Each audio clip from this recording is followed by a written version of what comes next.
although we have some technical difficulties here, we still want to push through them. So I'd like to thank everybody for coming out this evening. Also for the ones who have joined us on Zoom. I'd like to call to order the Brunswick City Commission work session dated Wednesday, October 6th. This is a hybrid meeting. Commissioner Williams and myself are at City Hall, along with our city attorney, our city manager, and our city clerk, and a number of other individuals who are here. And also we have on virtual, we have Mayor Pro Tem Felicia Harris, Commissioner Julie Martin, and Commissioner Johnny Casey available as well, along with others who have joined in with us. So as I call to order, our first item on our agenda that we're going to take up is an update from Lieutenant Commander Michael Metz from the U.S. Coast Guard. He will give us an update on the Golden Ray project. Lieutenant Commander, I believe you are on board. Hey, good afternoon, everybody. Lots of echo, lots of echo.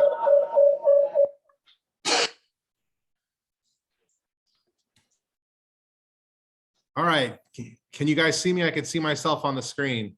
We see you. All right, good evening, everyone. It's my pleasure to be here. I'm gonna share my screen with you guys real quick. I have a pretty short PowerPoint that I'm gonna talk to you about, and then I'm going to open it up for any further questions. I'm also joined with Petty Officer Michael Himes, who is the Public Information Officer here with the operation as well. He's on the phone as well. Okay, let's do this. Come on, technology. All right, can you all see that? Yes. Okay, cool. All right, so where we stand as of right now, on September 4th, at 11:09 p.m., the final cut between Section 4 and Section 5 was completed. And then we've progressed pretty significantly after this as well. Section 6 and Section 3, which are the two sections that you see here on the dry docks, were transloaded onto the Julie B, completed just about an hour ago. So they're going to be they're on the Julie B, and they're going to be secured for sea and then fastened and then transported out to Gibson, Louisiana, where they will be recycled down there. Section 4 and Section 5 are going to remain here locally, and they're going to be dismantled here. Section 5 is currently on a dry dock in the Turtle River, and then Section 4 is still sitting in the water right now. We're going to be, when they pull that out of the water, they need to analyze it. They need to create a cradle for it. Well, they need to remove it. They need to analyze it, the structure of the piece.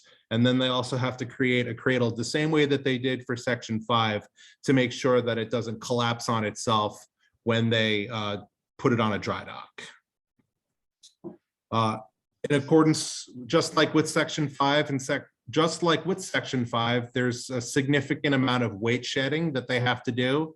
They're going to be taking off cars, pieces of rusted metal and whatnot, putting it onto the barge, and then making the structure suitable so that it can withstand its own weight so it doesn't collapse in on itself. Now, after that, there will be nothing left inside the EPB except for what's on the bottom of the EPB. So I'm sure you've all seen this slide before, but the way forward is that we want to leave this sound as close to the same condition as it was prior to the capsizing of the Golden Ray. So they're going to remove all the stuff that's from the bottom of that's sitting on the bottom of the sound right now. They're going to hydrographically survey the whole area to determine where the debris is that's sitting on the bottom. And then after that's all removed, they're going to deconstruct the EPB, the environmental protection barrier. After that, we'll coordinate with state and federal agencies to ensure compliance with the environmental cleanup and the endpoints for all debris. This includes our SCAT team and our DART team, so our shoreline cleanup assessment team, and then our debris recovery teams. They're going to be staying here even after the EPB is removed, because we need to be able to find, we need to we want to make sure, in accordance with the state, that the beaches are as clean as we can make them prior to us demobilizing. And then after that, once the state and once the unified command and the state have come to an agreement and have made the determination, all resources will be demobilized. We still have the hotline open, and you can call, anybody can call that anytime. We've been handing out business cards left and right still, heading over to local businesses and other places as well to hand out business cards in case some people find more debris on that. In addition to that, we also have the community outreach page is still open. A lot of good information on that as well. And our email is still open as well. That's all the information that I have. That's my update. I know it's not exactly 30 or 60 minutes long, but short and sweet I think is better. So at this point, I'll ask if anybody has any questions. Yes, ma'am. Mr. Mark? Yes, thank you, Officer Mertz. I have a question, well, a couple of questions. How far is the reach to remove debris? Meaning, I don't know if I understand the question. Or parts, pieces, you know, whatever the debris might mean or be, how far are you surveying the underwater atmosphere, so to speak, to look for and remove that debris? Is it just within the pilings of the ship, the boat area, or is it farther reaching than that? Well, if you remember, the EPB, the way it's set up is that it's got it's made of what is it, polyethylene pipe that's supposed to trap oil, like boom pipe that's supposed to trap oil that floats on the top, correct? So in addition to that, there's also a 5 foot by 5 foot mesh netting that extends all the way down to the seafloor.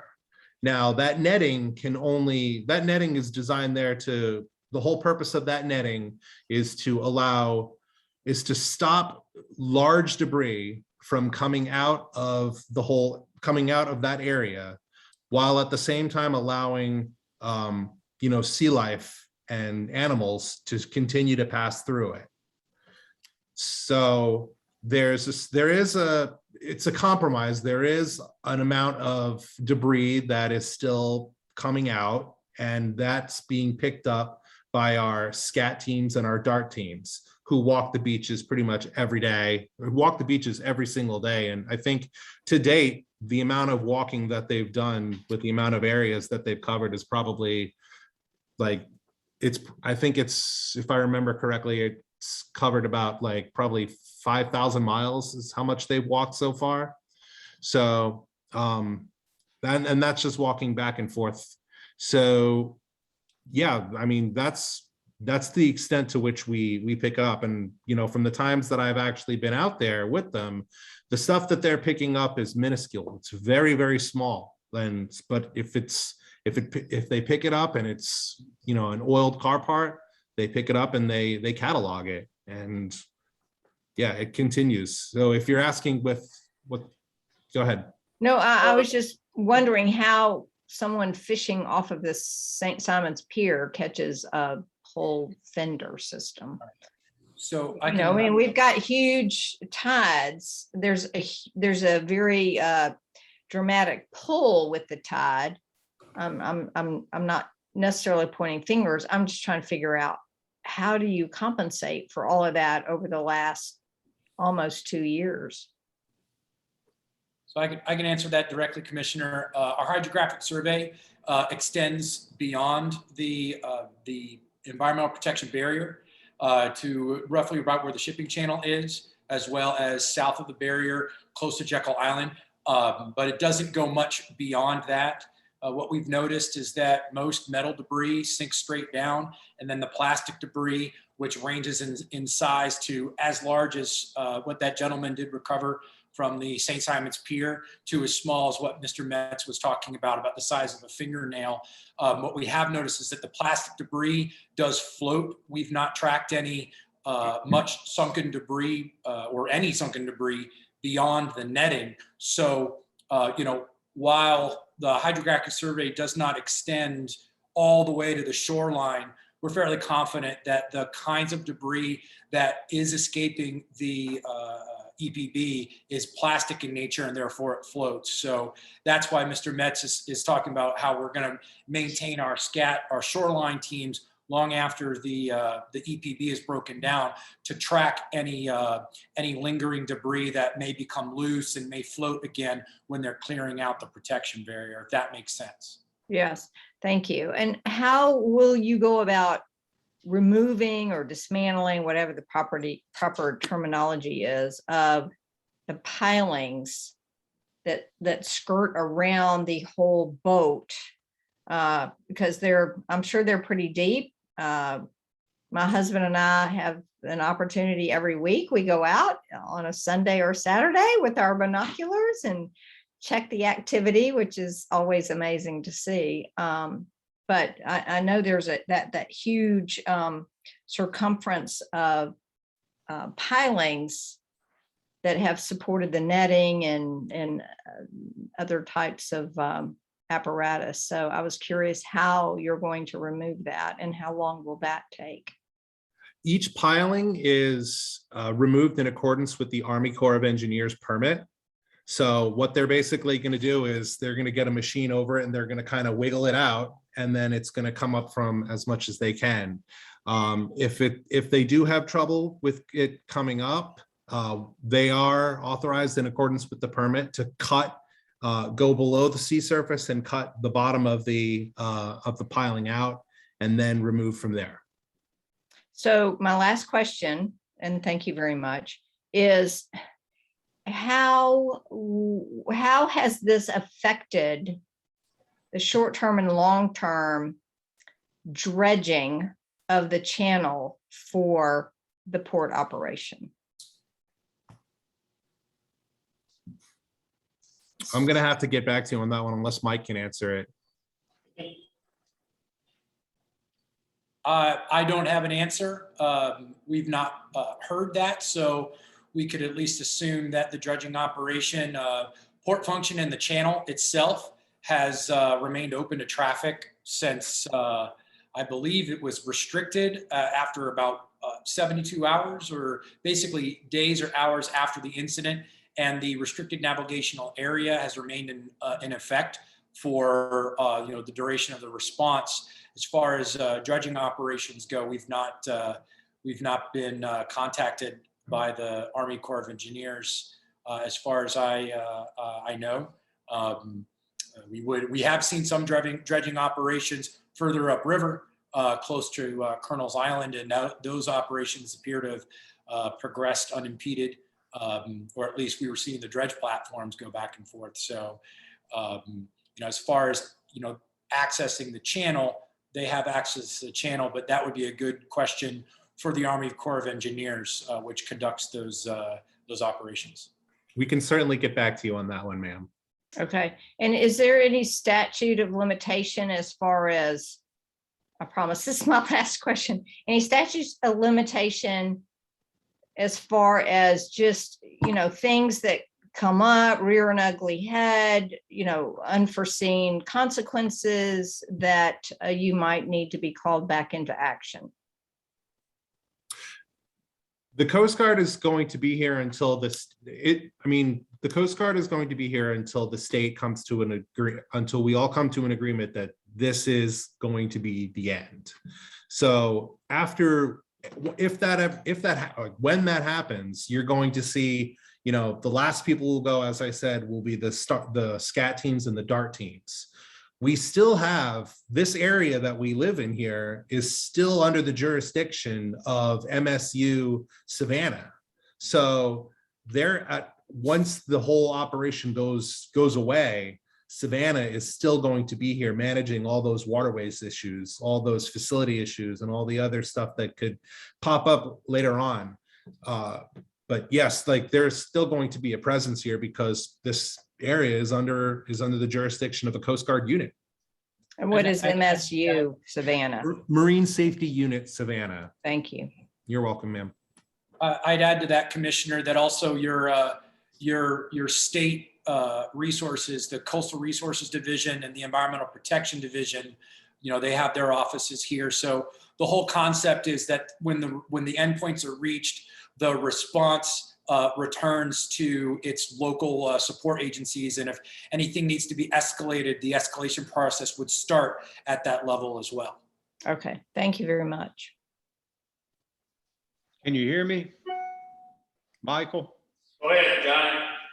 Yes. Is there any way that we could get a prominent piece of the vessel that we could have if we wanted to make a display and put out some information that'll be here for the future? I've already got this. I've already been walking down this path with Miss McDuffie, Right. and she has I been. had asked her to do that, but I hadn't heard anything back from her. So Yeah, I put her in contact with the owner's representative, or with the owner of the Golden Ray. So Hyundai Glovis. We as the Coast Guard, or even Georgia DNR, and even Gallagher Marine Systems can't really make that determination because we don't own the vessel. So the owners of the vessel, Hyundai Glovis, is the people that I put her in touch with. yeah, I've got a technical question. The piling came from Commissioner Martin about the depth. What is the diameter of that piling, and how many will be left out there? The goal is to get every single one of them If out. they're left, I got your drift. You want to take them out completely, and that's the way it should be. Right. The goal is to take all of them out. As far as the diameter of each pipe that's in the ground, I couldn't tell you, but I could certainly get back to you. Yeah. It's a couple feet. I mean, I don't have an exact number, but when you're right alongside of them, it's like a big tree trunk. Is it tubing or is it solid? That's solid. Solid, yeah. Okay. Thank you. Appreciate what y'all done too out there, really do.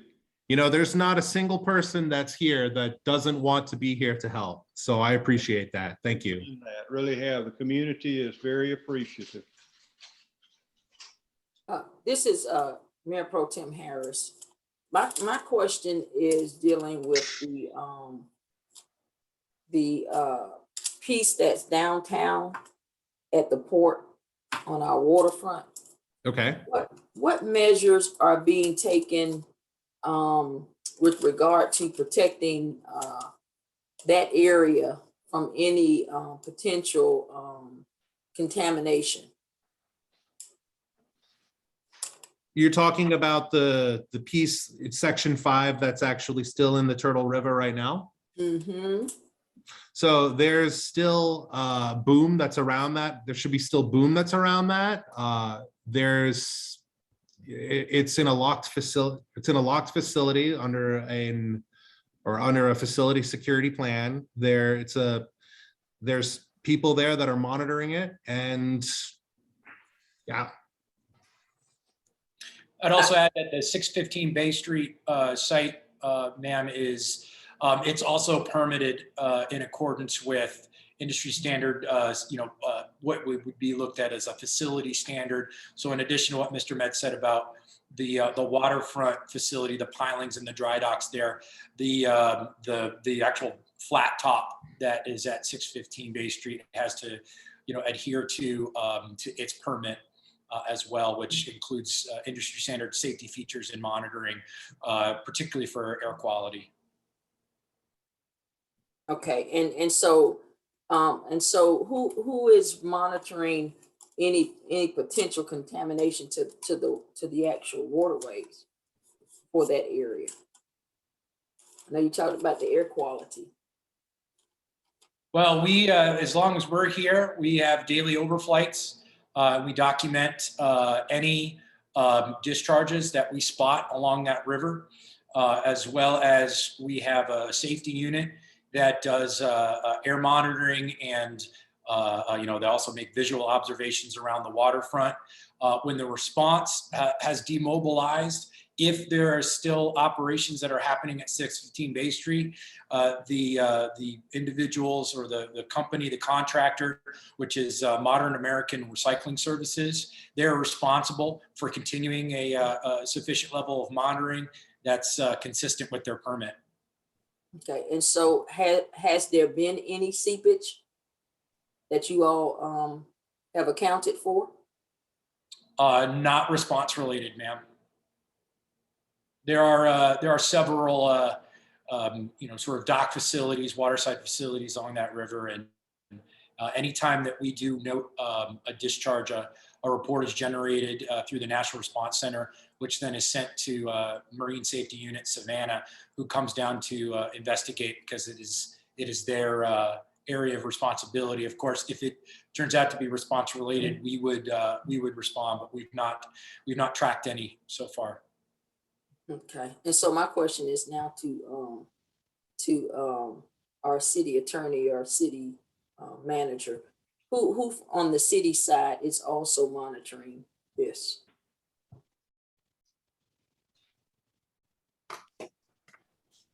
From the city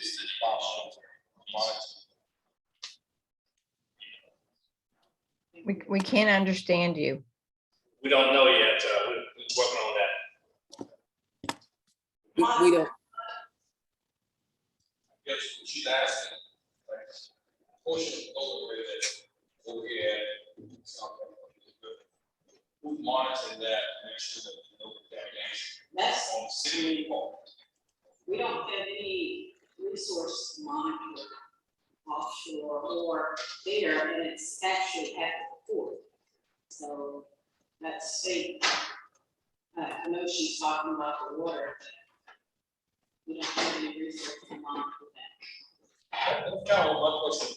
My question was, if John P. Public, us as individuals, notice something, floating in the water, or oil, or anything like that, who should we contact? Is there a number, someone that we public needs to contact? I think you should, yeah, there's a contact, the card that's been passed around, that's I think put up on the screen. These is the point of contact to see debris or anything.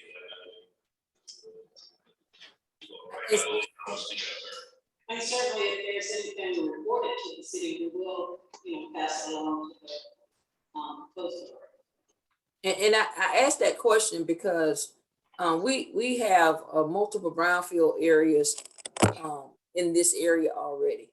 We don't really know at this point what the actual damage is, could be, potentially, or potential that could take place on our waterfront, coming from the operations that's pertaining to this particular incident.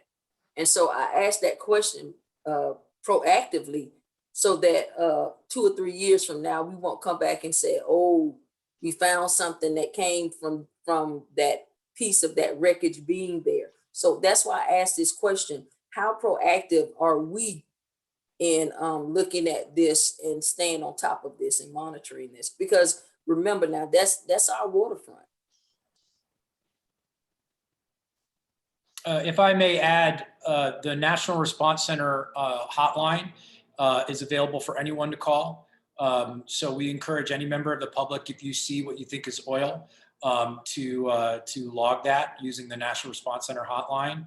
That's certainly not something that goes away, even when the response reaches its endpoint, if there's anything on the waterfront. As far as debris, the site itself has a plan that they follow to minimize any potential debris when they're transloading or when they're doing any operations there. But of course, the debris hotline is something that as we move, just so folks understand, when a response comes back down to to the lowest level, those agencies will be given the resources that the response has. So, you know, we'll encourage the local, those local agencies to continue to, particularly with the debris hotline, to continue to staff that. If there is a plan to demobilize that line, we'll make sure that the lines of communication are clear between the city and the state agencies that are here. That way that there isn't a confusion if someone sees something and they don't know, you know, who to connect with, and it's not oil. So that's definitely something that we are thinking about as well. Yeah, Mike, you beat me to the punch right there. I was just going to give you as we were talking, I was looking up the number to the National Response Center, which is a phone number that is manned 24/7. And you call that number, and then that information is distributed to the state as well as to the local Coast Guard unit for cleanup and to let them know what's going on. And that number is? 1-800-424-8802. 1-800-424-8802, and that is the National Response Center. So Can we make sure that we put that information on our website so that the citizens and any other average person would just be able to access that information, because their eyes may see more than our eyes can see? I would absolutely encourage you to do that. That's a wonderful idea. So in line with the questions that Mayor Pro Tem Harris was asking, if you could just explain how much offloading of salvage was done right there at the site where the boat is versus bringing that section into port in Brunswick and pulling off what needed to be salvaged. And then I'm asking that question because I want to have a better understanding of the potential of debris that would have fallen into the water. Because I'm not seeing any protective netting or mesh or skirting or anything at the port in Brunswick. So Thank you. Yeah, and thank you, Mayor Pro Tem Harris, for igniting that question. But you know, I think we just need a better understanding of what has transpired in Brunswick, because we had to push to be on your radar as far as, you know, what was going on and what sort of cleanup was being done once a section left the boat in the Sound and came into Brunswick at the port in order to prepare it for being transported to Louisiana. So I think the best answer to that question is to reiterate what the response goals are. So the response has three primary objectives. The first one is the safety of responders and the public. The second being environment. And then the third being the continued operation of commerce.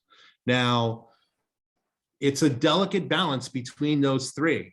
So obviously the safety of life of people and the responders and the public always comes first. So if bringing in a section to be offloaded or to be to have a crane or a claw take it off and put it onto a barge is safer than being out in the middle of the water, then we're obviously going to defer to that, and we're going to use that method. There have been cases where offloading and weight shedding operations was easier out in the middle of the Sound, where we have those barges over there to take them. It allowed the piece to be raised and lowered so that the machinery can actually use it out there. But in the majority of the situation, once that section comes into port, we've determined it to be a safer operation to go into port as opposed to doing it out on the water. Yeah, if I may add, there's a increase in control that we have when anytime that there's offloading or transloading happen at the port, simply because it's shielded considerably from the elements versus out there in the middle of the sound. And any mariner can attest to just how difficult it can be transiting in the sound versus going up the East River. So, but that all in mind, every operation that's done on those sections follows the response approved safety plan and environmental plan, because they're following particular waste stream protocols as well. So that's why many of the cars have been transloaded and then offloaded locally here, because there's a local auto recycler that has been subcontracted by the main recycling company, which that allows for those vehicles to not sit, not accumulate, and certainly it helps for environmental safeguarding the environment, as Mr. Metz said. Getting them away from any potential shoreline impacts. So particularly with the vehicle removal, that's probably what most residents have seen lately, is the transloading of cars from a barge to a truck. And as we get closer to the end, you'll see less of that, because that's the first step of the partial dismantling of the sections. The second step will be removing sediment from inside, and that's all follows a very, very strict waste control and safety protocols. And then finally, when they start deconstructing the actual section, they're following personnel safety and worksite safety to transload either the section from directly to a barge that will be alongside the section, or if it's small enough, to transload it to the actual work site. Most of the sections, though, we're looking at somewhere between 200 to 500 tons, and so they're looking to move it from the dry dock barge to an accompanying barge and to ship it out. So yeah, that process, it won't start though until both sections, Section 5 and what will eventually be Section 4, are fully decontaminated.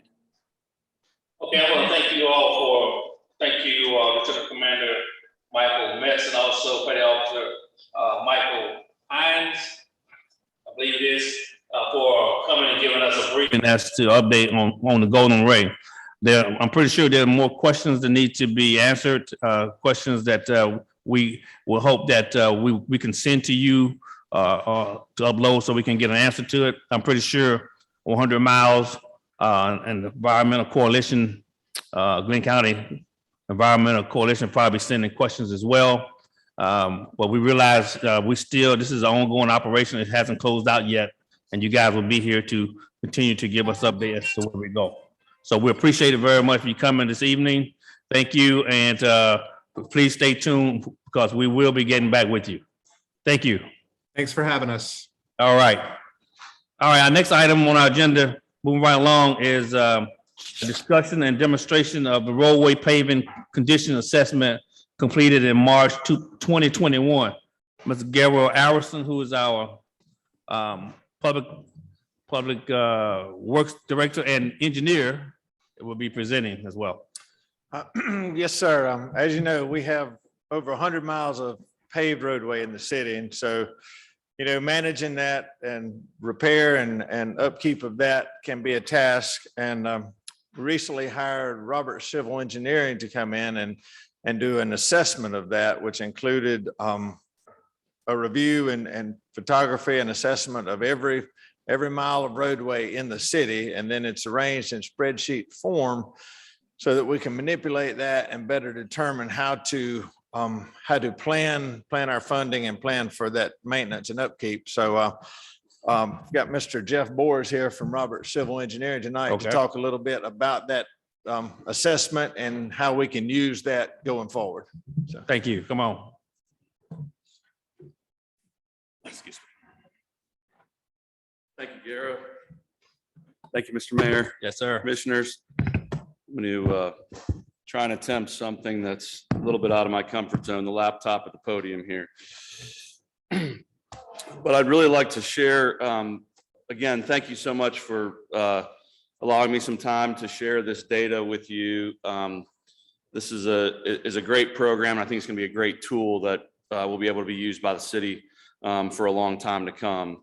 At Robert Civil Engineering, we were really excited to have the opportunity to work with the city, with City Manager Regina McDuffie and City Engineer Garo Alberson, to perform and implement what we call first step pavement management for the city.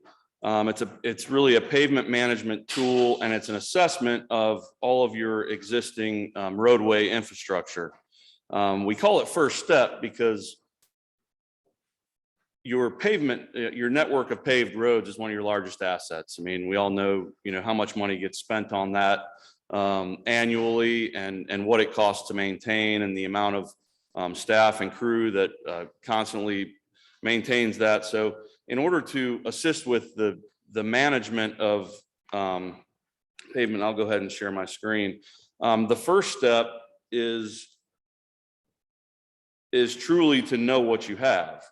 And it's very, very important to have an accurate inventory and to understand the conditions associated with your inventory. So that was the first thing that we did when we started the project is we had several meetings and work sessions with City Manager McDuffie and with Garo in order to determine, to make sure that we had an exact correct inventory for exactly which portions of each streets are maintained by the city. And all of you that have seen the some of the different borders, there's some kind of tricky areas that so we worked really, really diligently, and we really felt like we had a great inventory after a lot of that hard work. So kind of the next step that happens is a condition assessment and distress patrol happens. So we have a patrol team that literally drives every foot of every roadway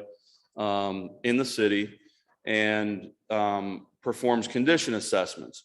And the condition assessment is based on ASTM 6433. It's a standardized visual inspection of the paved roadways. They log every pothole, every area where there's cracking, low density, high density cracking. They log structural distresses. They log any areas where there's evidence of water standing or any sort of drainage issues.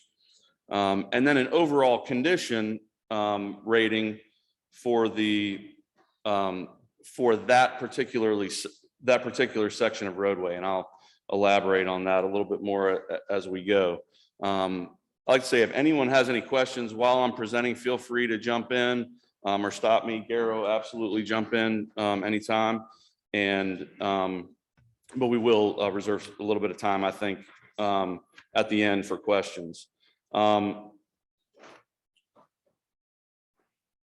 So we rate the roadways, each section of roadway, based upon 6 different colors. So we start with dark green, and that's excellent. And we use a rating system. We call it a PCI, a Pavement Condition Index. And it's basically on the y-axis here of this chart that you'll see. 0 would be a completely lost roadway, ready for reconstruction. And 100 would be a ranking of a perfect roadway, something that's just been resurfaced or recently constructed. And everything in between receives a color code. So dark green is excellent, green is good, yellow is fair, orange is critical, red is lost, and then the dark red is kind of ready for reconstruction. So you'll see in a minute when I put our the map of all your roadways up, you'll see kind of where your roads fall. The other thing I'd like to point out with this chart, and I won't go too deep into it, but this is what we call our pavement regression curve, or the life cycle of a particular pavement or any sort of paved road. So you start out here, the x-axis is the age of the pavement in years. So you start out and you can see over the course of, this is a 30-year chart, you can see how a pavement regresses into green. Good, that's when a pavement oxidizes. They might start to show a few cracks. The stripes may start to wear on a little bit. The fair condition is really still a good, it's still a very nice roadway. It may, start to show a little bit more cracking, maybe aged, maybe it's ready for a restripe, but you can still do a lot of preventative maintenance. Once we get to the critical point here, is where it starts to get a bit more expensive for repairs. And you'll see here on the right-hand side, obviously the lower cost repairs are when the pavement is newer or in better condition. We like to consider preventative maintenance, and again, I won't get too deep into that, but this is kind of a great chart that really shows you can extend the life of a road for less money if you like any asset that you have, whether it be your vehicle, whatever, with preventative maintenance can go a long way in the management of your overall pavement network. So I'd like to, if Zoom will follow me here, I'd like to click over to your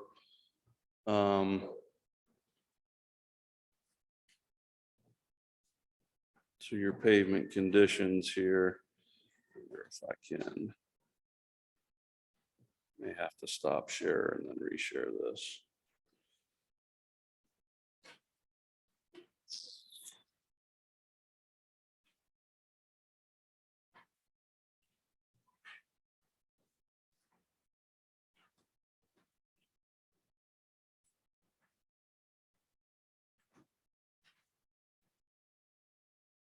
Comes up.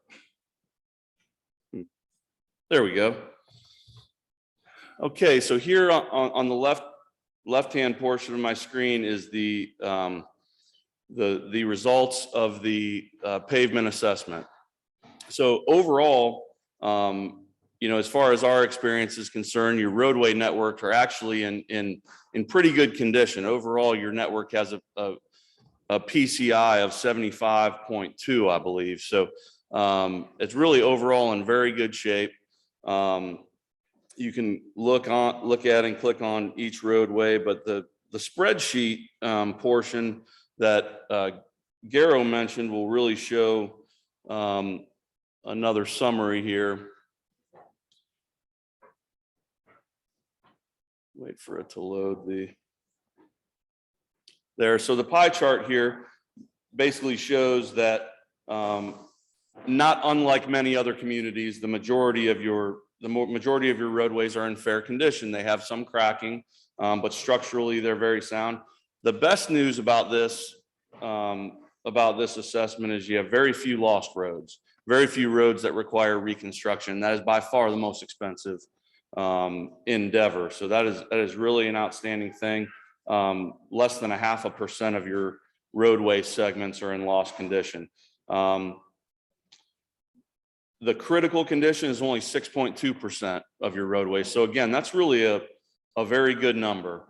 And kind of as we make recommendations for treatments on these roadways, you can see your 22.3% are good, 2.6% excellent. You have, with the vast majority of your roads being in fair condition, you have a lot of opportunities for not only resurfacing or things, but also preventative maintenance treatments, pothole repair, crack filling, those types of things. So overall, very good news in the result of the pavement assessment and the condition assessment. I'd just like to share with you all a couple other things as I move through a couple other slides here.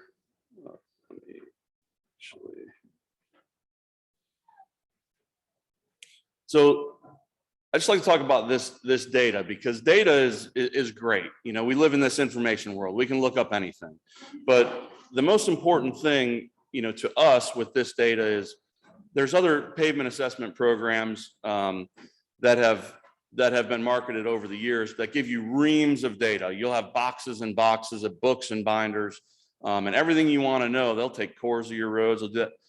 But it's really, who's going to go through those things? I mean, I know we do it with pipe data and things like that. This data is extremely transparent, and it's extremely intuitive to use. You can literally click on Google Earth. I mean, I think most everyone involved with municipal government or public works understands how to use Google Earth. And one of the other completely transparent things about this is every inch of roadway was also videoed. So you can click on any point of the map and go ahead and you're driving that roadway. You can play it, you can rewind it, you can pause it, you can clip it, you can take a picture and email it. I think the zoom's just a little bit behind, but there we go. And so honestly, from your office, from from home in the evening, you can drive a roadway that maybe a complaint occurred on, or you had some wondering about a sign issue or different things. You have this at your fingertips, and it's really an outstanding tool. And it could go on for hours about how great it is to use and its capabilities. The other thing that is really beneficial about the data is it's operational. We can go right out along with the deliverables for the project. We had actually street condition and distress books. So what's on the screen, coming up on the screen now, is actually a PDF of one of the distress books that will be able to tell the public works crew exactly where every pothole is. As I scroll down the pages here, exactly where every pothole is, where there's cracking, where there's water standing, potential drainage issues. So that's a great piece of the program. So this is an example of one of the pages here, and I'll go through what each of these things means. But a star is a pothole area. This hashtag sign is a structural distress area, maybe some alligator cracking, maybe a severe pothole. And then there's a couple other icons that come up here with water droplets and things like that. The other thing is we wanted to make this economical, because this is not a one and done thing. This is not a magic bullet program. It's not a program that you have done one time and it spits out everything you need to do for the next 20 years. It's really an operational program, but it really is it's economically priced. So it's, we recommend that, every year, if you're able to, or every other year, you can have the roadway patrol done. You already have all the software. You can plug in your projects, and you're able to have, which I think is one of the most important things of the project, historical data. Any of us that have, been in working with cities for a long time, there's always the couple people that know everything. And you always say, golly, if that person leaves or whatnot, there'll be a lot of institutional knowledge that'll be lost. So this program allows you to track all of your projects and have historical data, how your network as a whole is evolving over time. So it's a great asset in that way. All the data is geolocated, again, using Google Earth as well as Microsoft Excel. All the videos are geolocated. So again, you click anywhere on the map, you're able to see the condition in the actual video. And in the Excel workbook, you can really sort this. Basically, it is a database. You can sort based on, all my good roads, all of my lost roads, you can sort based on, your shortest roads, your longest roads, your roads with the most potholes, the roads with the least amount, your best roads. So it's really usable. There's also a lot of other metrics in there, in that spreadsheet that show how to generate project lists, and really to manage from year to year.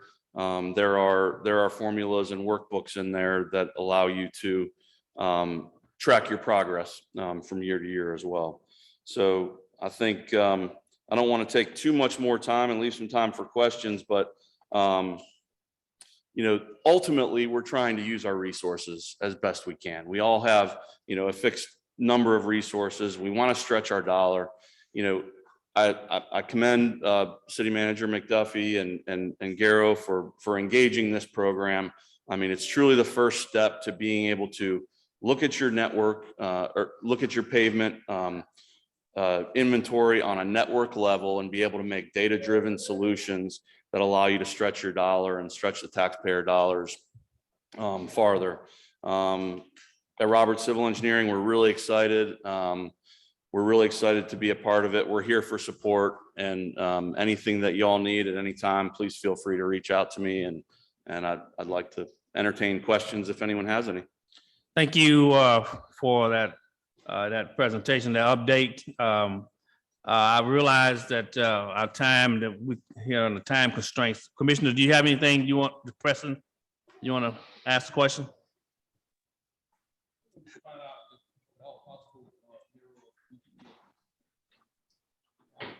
Mr. Boers, Jeff Boers, yes, sir.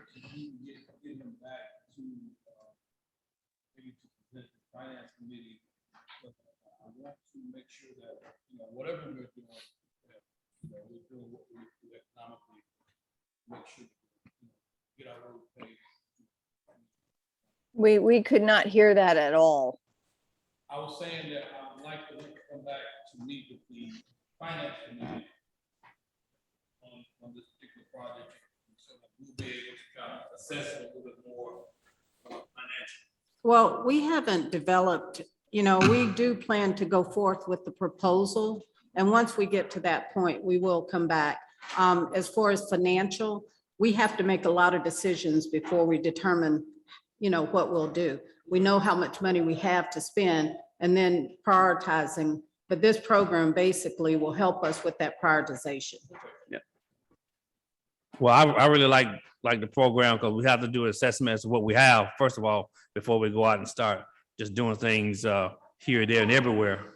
So we appreciate that. Commissioner, any pressing question you have before I go ahead, Commissioner Martin? I know, I always have a question, I'm sorry. So is the defined starting point for this network of city roadways, what do we need to do to maintain what's been put in place through this whole evaluation and mapping capability in order to have the city fully maximize the opportunity for what you've presented through your survey? Well, and it's truly so the if this chart comes up, I'm not sure if I have to. I'll share my screen again, but essentially here in the city, you have just under 104 miles, centerline miles of roadway. So in a perfect world, in that the pavement regression curve that I put up there, every treatment that you can do to a road is going to add a certain amount of service life back into that road. So it's really taking the budget, and this chart here is a really helpful one, where we can take each treatment that you see here on the left column and plug in how many miles we're doing of a particular treatment, whether it just be a surface seal, whether it be completely milling it out and overlaying it with hot mix asphalt, whether it be a crack treatment, whether it be just fixing potholes or simply restriping a roadway. There's a service life extension value that we can add to that. So ultimately, if you have 208 lane miles, every year you want to add 208 lane miles back into your network or more, right? Because if you don't add at least that much back in, you're not improving your network, you're actually managing the decline of it. So like City Manager McDuffie said, that there's a lot of decisions and some playing, to do with some of these formulas and what percentage, preventative maintenance, and what percentage of maintenance can be done in-house versus contracting it out. But it's really, this is the metric for success that is trying to add more lane mile years of service life back into your network each year, than actual lane miles of roadway that you have. I hope that helped answer your question. Okay, thank you. Any other pressing question? If not, I'm gonna move on. Jeff, this is Johnny Cason. Can you hear me? Yes. Yes, Got a sir. question for you. The agenda that I've been given says that we have 107 miles of roadway within the city. And you say we have 103 point something, less than 104 miles. Did you miss some roadway? Well, it's always kind of an area that's up for debate because kind of when you get into. I'm not trying to pick you to death. Sure. I'm wondering where we're going. Yes, sir. When you get into a little bit of 10 feet here, 10 feet there, every time you cross a state route or things, there will be some imperfections, but 104 is what we patrolled this time, and rest assured that as we continue to work through the data, we will clean it up every time we hit one of those spots, and it'll get better and better the more we work with it. Yeah, that's good to know. Thank you. Yes, sir. Thank you. Okay, seems that we have asked all the pertinent questions. We really want you to come back and give a presentation to the Finance Committee, and also hopefully commissioners who want to be in on that briefing too will be there. So, Mr. Burrows, we want to thank you for coming and sharing with us what the city is doing for a roadways and paving assessment. Also, our city engineer, Mr. Gary Albertson, for his diligence and the city managers to contract with you guys to do this assessment. So with that, sir, I appreciate it very much you coming. And my pleasure. All right. Thank you all. Okay. Commissioners, we have come to the end of our work session. What we're gonna do, we're gonna take about a 2-minute break so we can set up and get ready for our regular scheduled meeting. So I declare the work session closed, and in about 2 minutes, we will start our regular session for our meeting.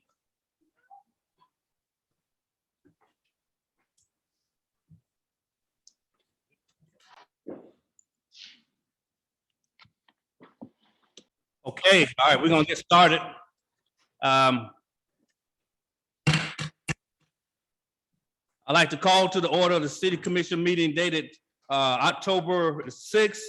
This is a hybrid meeting whereby Commissioner Williams and myself are here in Old City Hall along with a lot of people. Thank you for coming.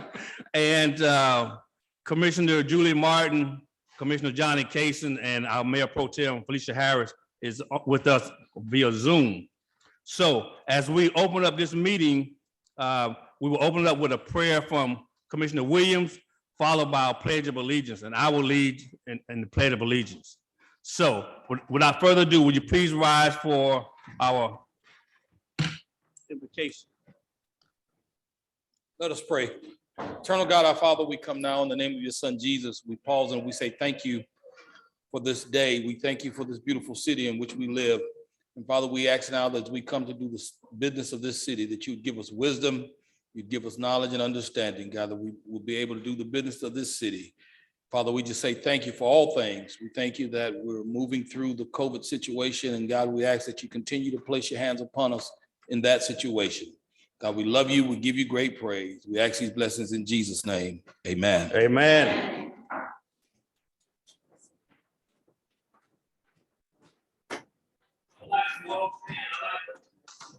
Join me in reading the pledge of allegiance. Hand of our heart. All right. I pledge allegiance to the flag of the United States of America and to the republic for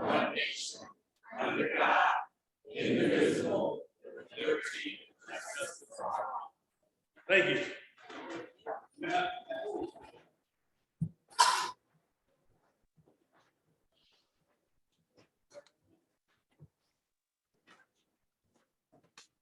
Okay, we are so glad everybody's here this evening, and we're gonna get started with our meeting. It's good for a mayor to look out and see so many citizens, I'll say, citizens that's here for our city and taking interest in our city as you all are doing. It really, really makes my heart very warm, and I'm so happy to see you all this evening. But before I get started, are there anything additional deletions we need to add to our agenda? I have one addition. Resolution, the city of Brunswick extending the moratorium, barring the acceptance and or receipt by the city of the following applications for billboard permits. So moved. Second. Okay, been probably motion second for this resolution to be added to our agenda, extending the moratorium on billboard signs, I believe it is. That's correct. Can I have it added, if possible, as 11A? Okay, we will add it as 11A. Motion second. Are there any further discussion?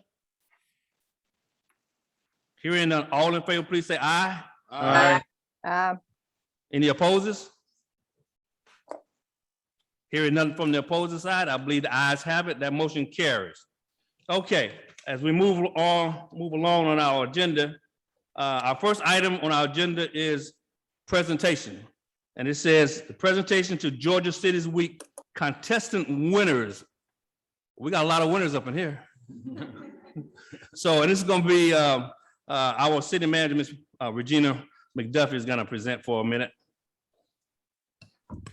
Good evening. I'm going to stand over here because I want to see all these faces. And I, as the mayor, am very excited for all of you all to be here. This is our first Georgia Cities Week participation by the city of Brunswick. And I am so thrilled to have this many people come and participate in this process. We started Georgia Cities Week on Monday. We've had equipment displays down in Mary Ross Park. I hope you all have seen the signs around the city that's celebrating Georgia Cities Week. And we will be culminating our week on Saturday with the cleanup and on Friday with the food truck frenzy. But we are so excited about the contest that we had through the school system. And I want to thank my committee leaders, which Allie Tharp was a part, Devani Williams and Deborah McCauley-Craig. They were our leaders on our committee and has just done an outstanding job with the participation in the programs. We are awarding the art contest, which were done through the Glenn County school system, as well as the essay contest and the scavenger hunt. And I am so excited for all of you all. Allie has done a wonderful job. We have prizes, we have t-shirts, we have certificates, and everyone who participated, every student that participated will get a certificate of participation to show that they were a part of this process. So I also want to thank the Glenn County school system because they were a willing partner in this success of this program. I'm so excited, and I want to just applaud you all for being here.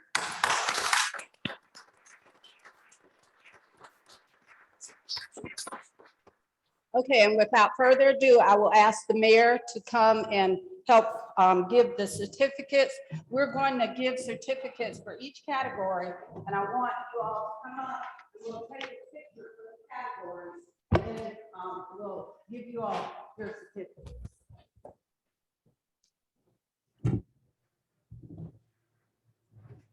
I'm honored to really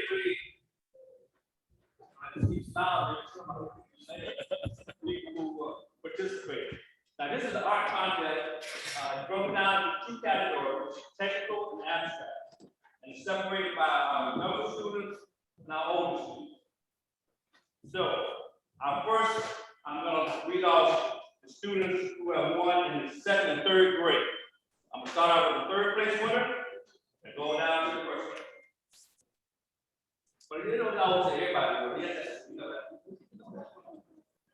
Anyhow, we're gonna start off, okay? Our third place winner for the art contest from second, third grade is Mr. William Dillon.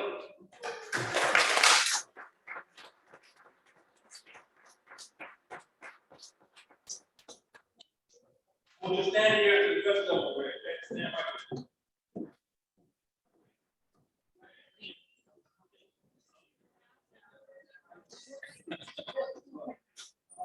Okay. All right. Our second place winner from the students, second and third grade is Connie Rittler.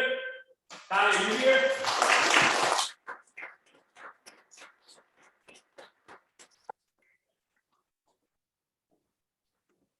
Our first place winner in second, third grade is Willow Kate Ballard.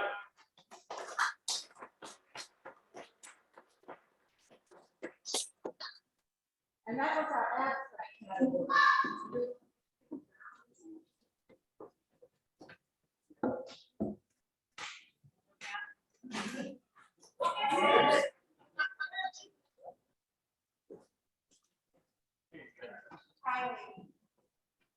All right, right here. Say cheese, say cheese. Hey. Okay.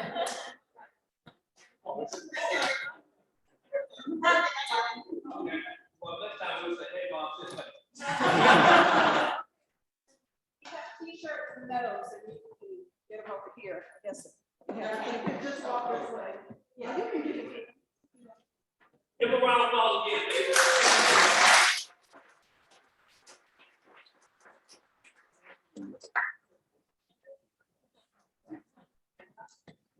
Okay, now for the technical category, in the students, grade second, third grade, third place winner is Melissa Cruz.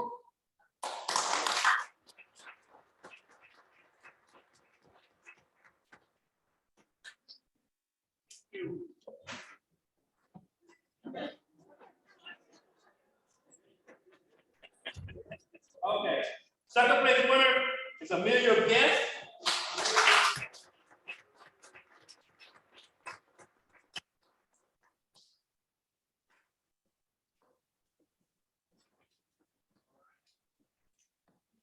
First place winner, the technical category is Brecken Gaswork. Yes.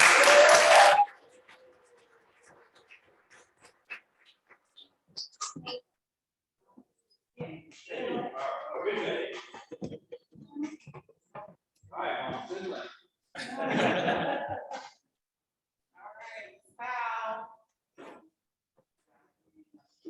All right, all good. Thank you all.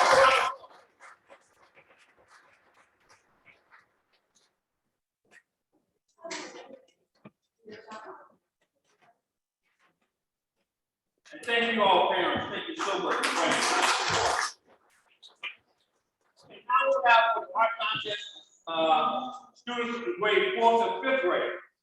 Our third place winner in the abstract category is Sophia Winter.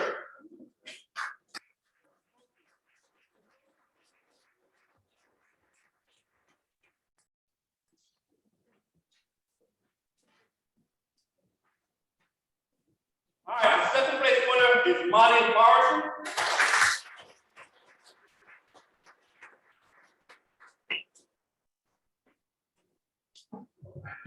And our first place winner is Abby Schultz.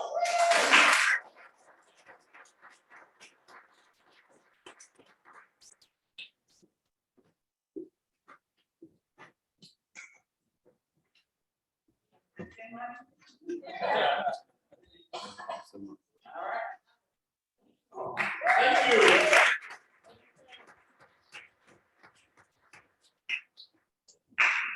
Okay. For fourth and fifth grade in technical category, this is good on detail line and symmetry. Third place runner is Emma Dempsey.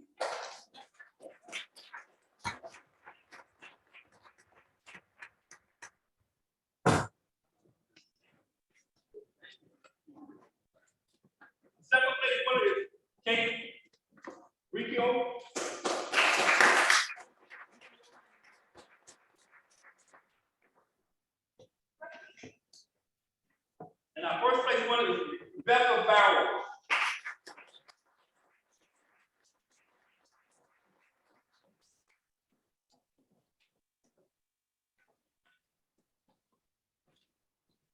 All right.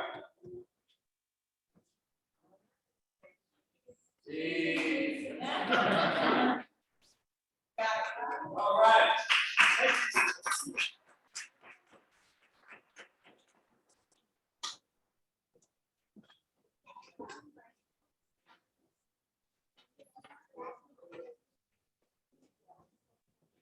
Yeah. All right, let's give everybody for the art contest.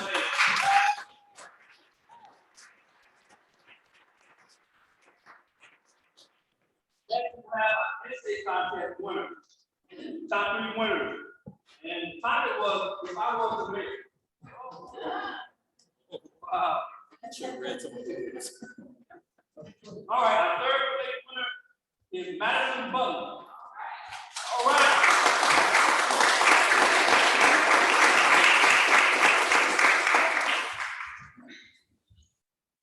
Okay. Our second place winner is Jerome Maxwell.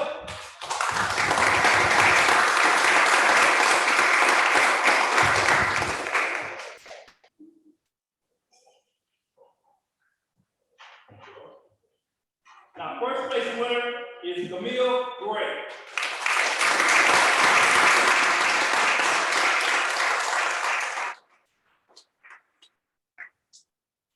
One of these people gonna be mayor.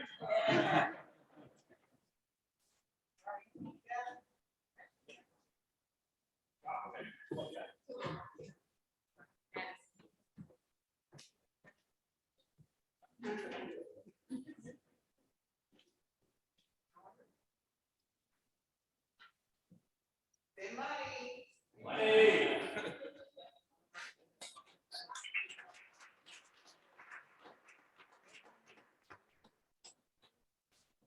Okay, now, lastly, we had a scavenger hunt. And it took some time to go out and find all these things and get the most correct answer.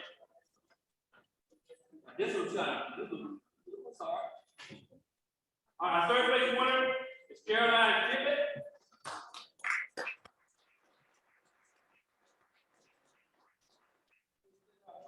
Right to her.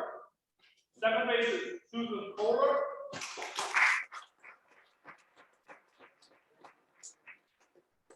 Now, first place winner is Willow Plastic.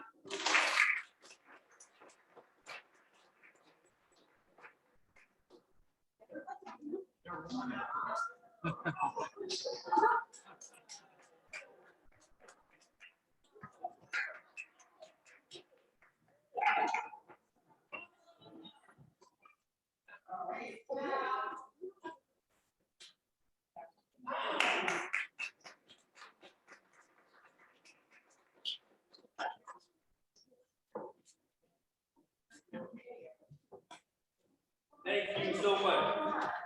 Thank you, everybody.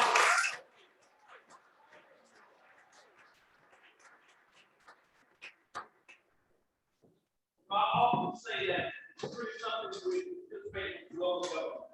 I always say, you want to talk to your government, tell them something that's bothering you or something you got to complain, or you got a comment. Always come here, and we'll allow you to speak to your government. Participation is the key to making a effective government. So, and we start out at a very young age, really, really good. But I think you all very much continue to be involved with local government. That way you make it even better. Challenge the commissioner, challenge the mayor. Do what they're supposed to do. Keep them on. I say all that stuff, I'm not with.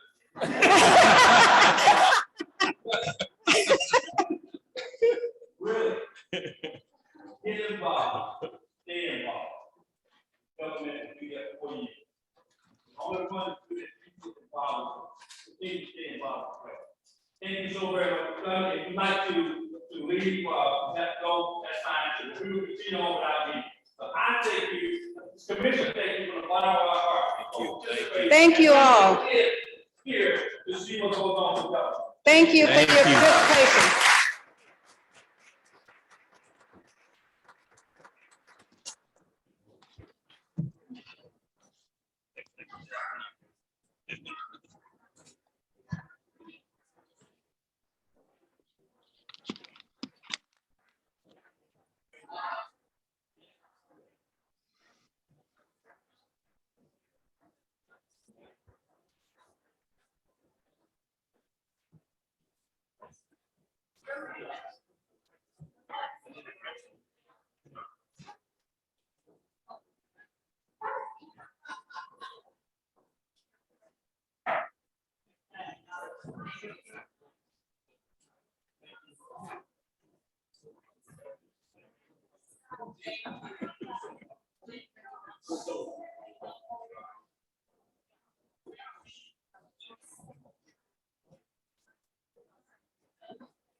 Thank you.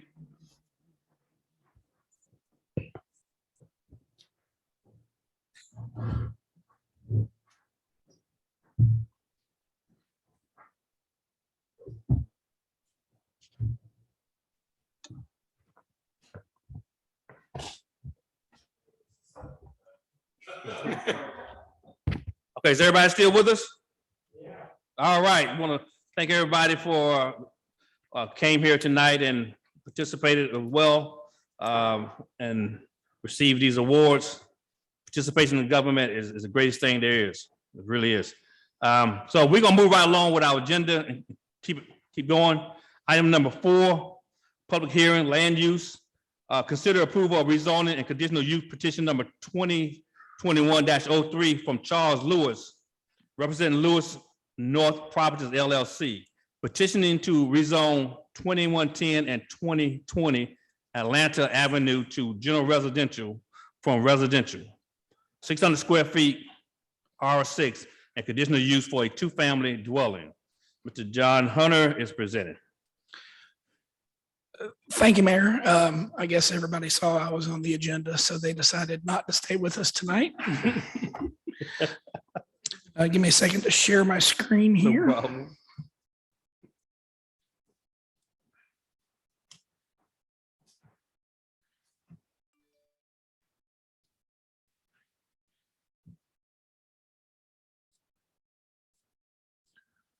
Alrighty.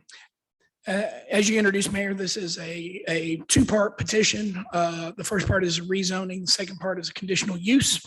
The subject parcels comprise plus or minus 0.5 acres. The parcel at 2110 Atlanta Avenue contains a traditional home that was built with an additional apartment or in-law suite within it. During the original construction in 1964. The lot at 2020 Atlanta Avenue contains a single-family house constructed in 1951. As we zoom in here, we can see these parcels outlined in yellow on the map here showing Atlanta Avenue. The subject parcels are zoned R6. The 2 immediate adjacent parcels in the same block of Atlanta Avenue are zoned GR and GC. The GR parcel contains part of Safe Harbor, while the GC parcel also contains a group home. On the same side of the block, the only other parcel zoned R6 contains the Atlanta Avenue Church of Christ. Across Atlanta Avenue in the same block, the zoning is R6 and houses generally faced east-west as opposed to the 2100 and 2000 block of Atlanta where the structures face north-south. The southern half of the same block faces Gloucester and contains a mix of office and local commercial zoning. So if we zoom in on the zoning map here, you see that this is an area that's a real mishmash of different zoning types, ranging from single family to general residential and commercial uses. The applicant has requested rezoning the parcels to general residential. This would facilitate the use of the property at 2110 Atlanta Avenue as a two-family dwelling. The apartment has not been used for many years, even though it has its own electric meter.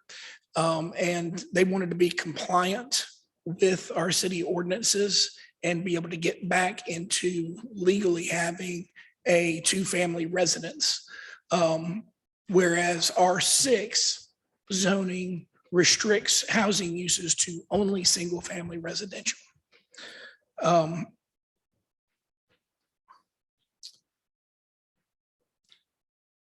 The intent of the general residential district is for medium to high density residential purposes. Under GR, the designation of two-family dwelling is a conditional use. This block of Atlanta Avenue already contains a variety of zoning designations, as well as a variety of uses within those zoning designations. The change from single family to two-family housing does not represent a large increase in density and is not likely to impact the block. Atlanta Avenue already serves as a transitional barrier between traditional single-family use neighborhood of Urbana-Mayhew and the commercial and higher density housing uses along Gloucester. As you'll know, when we consider rezonings, we always go back to our comprehensive plan and look at the character areas. This is in the Urbana-Mayhew character area, and multifamily residential is considered an appropriate land use within that character area. Advancing on to the conditional use, the proposed rezoning to general residential is to allow for a two-family dwelling to function as it was intended at the time of construction. Two-family dwellings are a conditional use within general residential. Therefore, the conditional use is being requested to allow two-family dwellings in conjunction with a rezoning request. The staff recommendation, multifamily development of compatible scale is an appropriate land use in the character area. The already mixed use block is unlikely to suffer any negative impact from the change in density from one to two family housing. Considering the existing conditions, staff recommends approval of the rezoning petition. Based on the nature of the request and the stated desire to reactivate a second dwelling unit at 2110 Atlanta Avenue, staff also recommends approving the conditional use to allow the two-family dwelling on the parcel. This went before the Planning and Appeals Commission at its September 8th, 2021 meeting. Discussion centered upon the current zoning within the area, the original construction of the home at 2110 Atlanta Avenue, and conditional uses in general residential. The Planning and Appeals Commission recommends approval of the rezoning from R6 to GR and approval of the conditional use to allow two-family dwellings. That concludes the staff report. I'm happy to answer any questions as we have them. So they're asking for two things. They're asking for a conditional use and also rezoning as well. Yes, sir. Okay. Commissioners, any questions or comments to Mr. Hunter? I have one question. We don't know yet what might transpire as to redevelopment on the old Days Inn property, do we? Yes, that came before us earlier this year, and that was rezoned to planned development for future use as apartments. But thank you. I appreciate that. But nothing's No, we imminently have not coming out of the received ground any on that. applications, and there hasn't been advancement of that yet. Okay, thank you. So, and Commissioner Martin, you asked that because of the density situation? Or is that why you? Yes. Yeah, more or less I did. I thought about that earlier Yeah. too, to see how that would play out with this rezoning. Well, I'm looking at it too as well. But adding another family to that resident doesn't gravely impact the area. I don't think so. No, I wouldn't think so either, I think. Excuse me? I would not think so either. Okay. Yeah. Any questions or other comments, commissioners, for Mr. Hunter? Okay, is the applicant here? No, not this evening. Okay.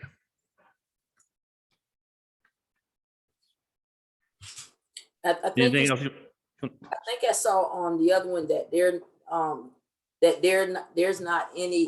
weren't any plans or anything submitted for the 2020. That's correct.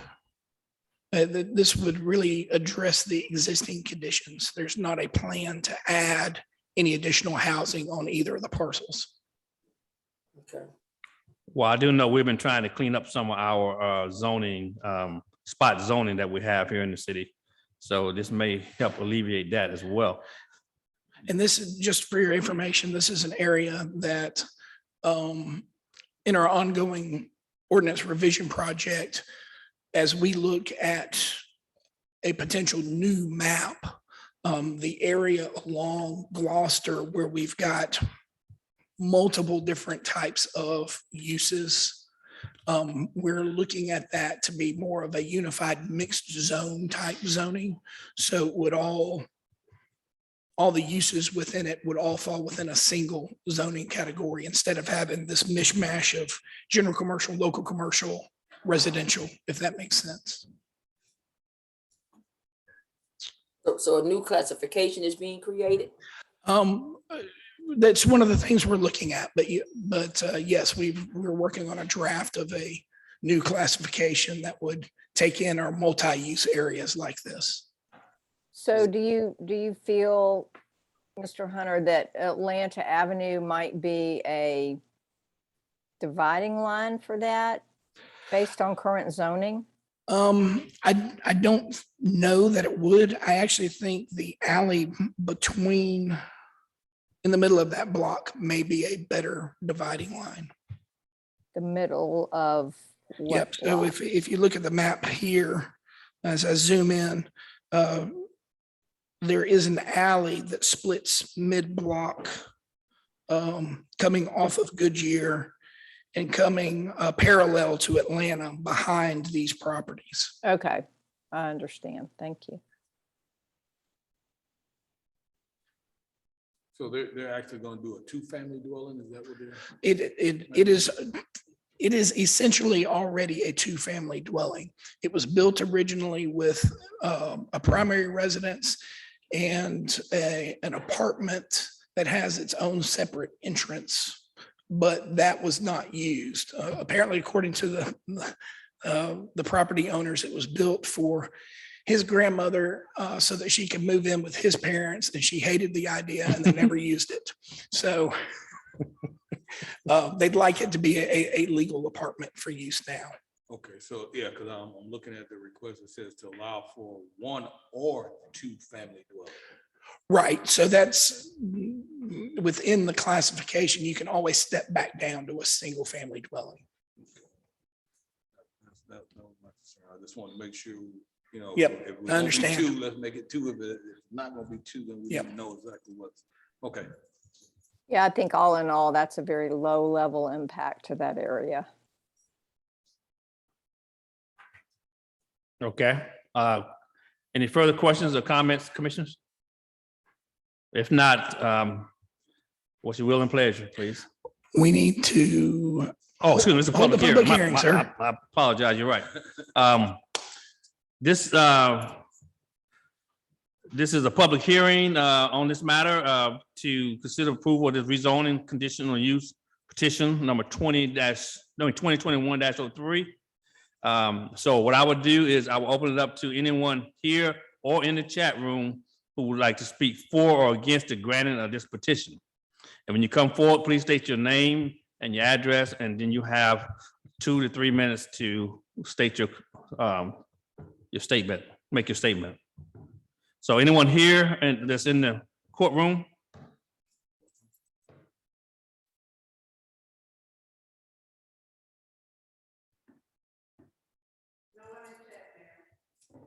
Wow, crickets again. Told you I chased them away when they saw me on the agenda. Okay, seeing no one's coming, beating to get down here to speak, I'm gonna close the public hearing. Knowing the fact that we all had opportunity to voice opinion on this. But the public hearing is closed. Now, commissioners, what's your will and pleasure that we do with this rezoning and conditional use petition?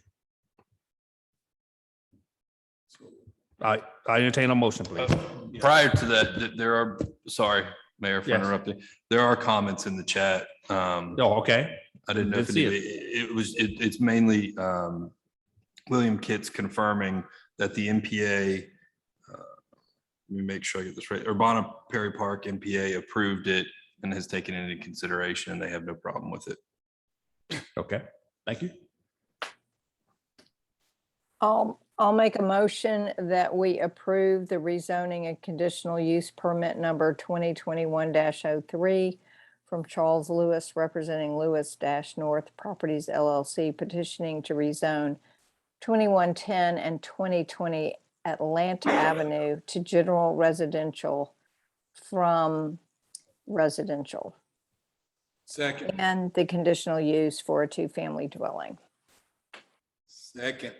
Okay, it's been properly motion and second for approval of the rezoning conditional use petition number 2021-03 and also conditional use for a 2-family dwelling.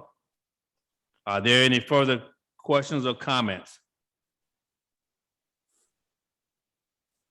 Hearing none, all in favor, please say aye. Aye. Any opposers? Hearing none from the opposing side, I believe the ayes have it. That motion carries. Thank you, Mr. Hunter. Thank you. Thank you so very much. All right, we're at item number 5, items to be considered for approval. Consider approval of September 15, 2021 regular scheduled meeting minutes. It's been attached to our packet. If you need a second or two to peruse it, please do so. After which I'll entertain a motion, please. Motion to approve as presented. Second. I got a motion, got a second for the approval of September 15, 2021 regular scheduled meeting minutes.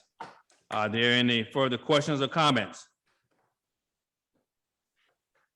Hearing none, all in favor, please say aye. Aye. Any opposers? Hearing nothing from the opposing, I believe the ayes have it. That motion carries. Thank you. Item number 6, consider approval of financial reports as of August 31, 2021. Ms. Kathy Mills, our finance director, will be presenting. Okay, yes. You have before you the August financial statements. I'm going to try and be brief. I know you've got a long meeting tonight. This is 2 months into the year, and you'll see we have a cash balance on hand in the general fund of approximately $5 million.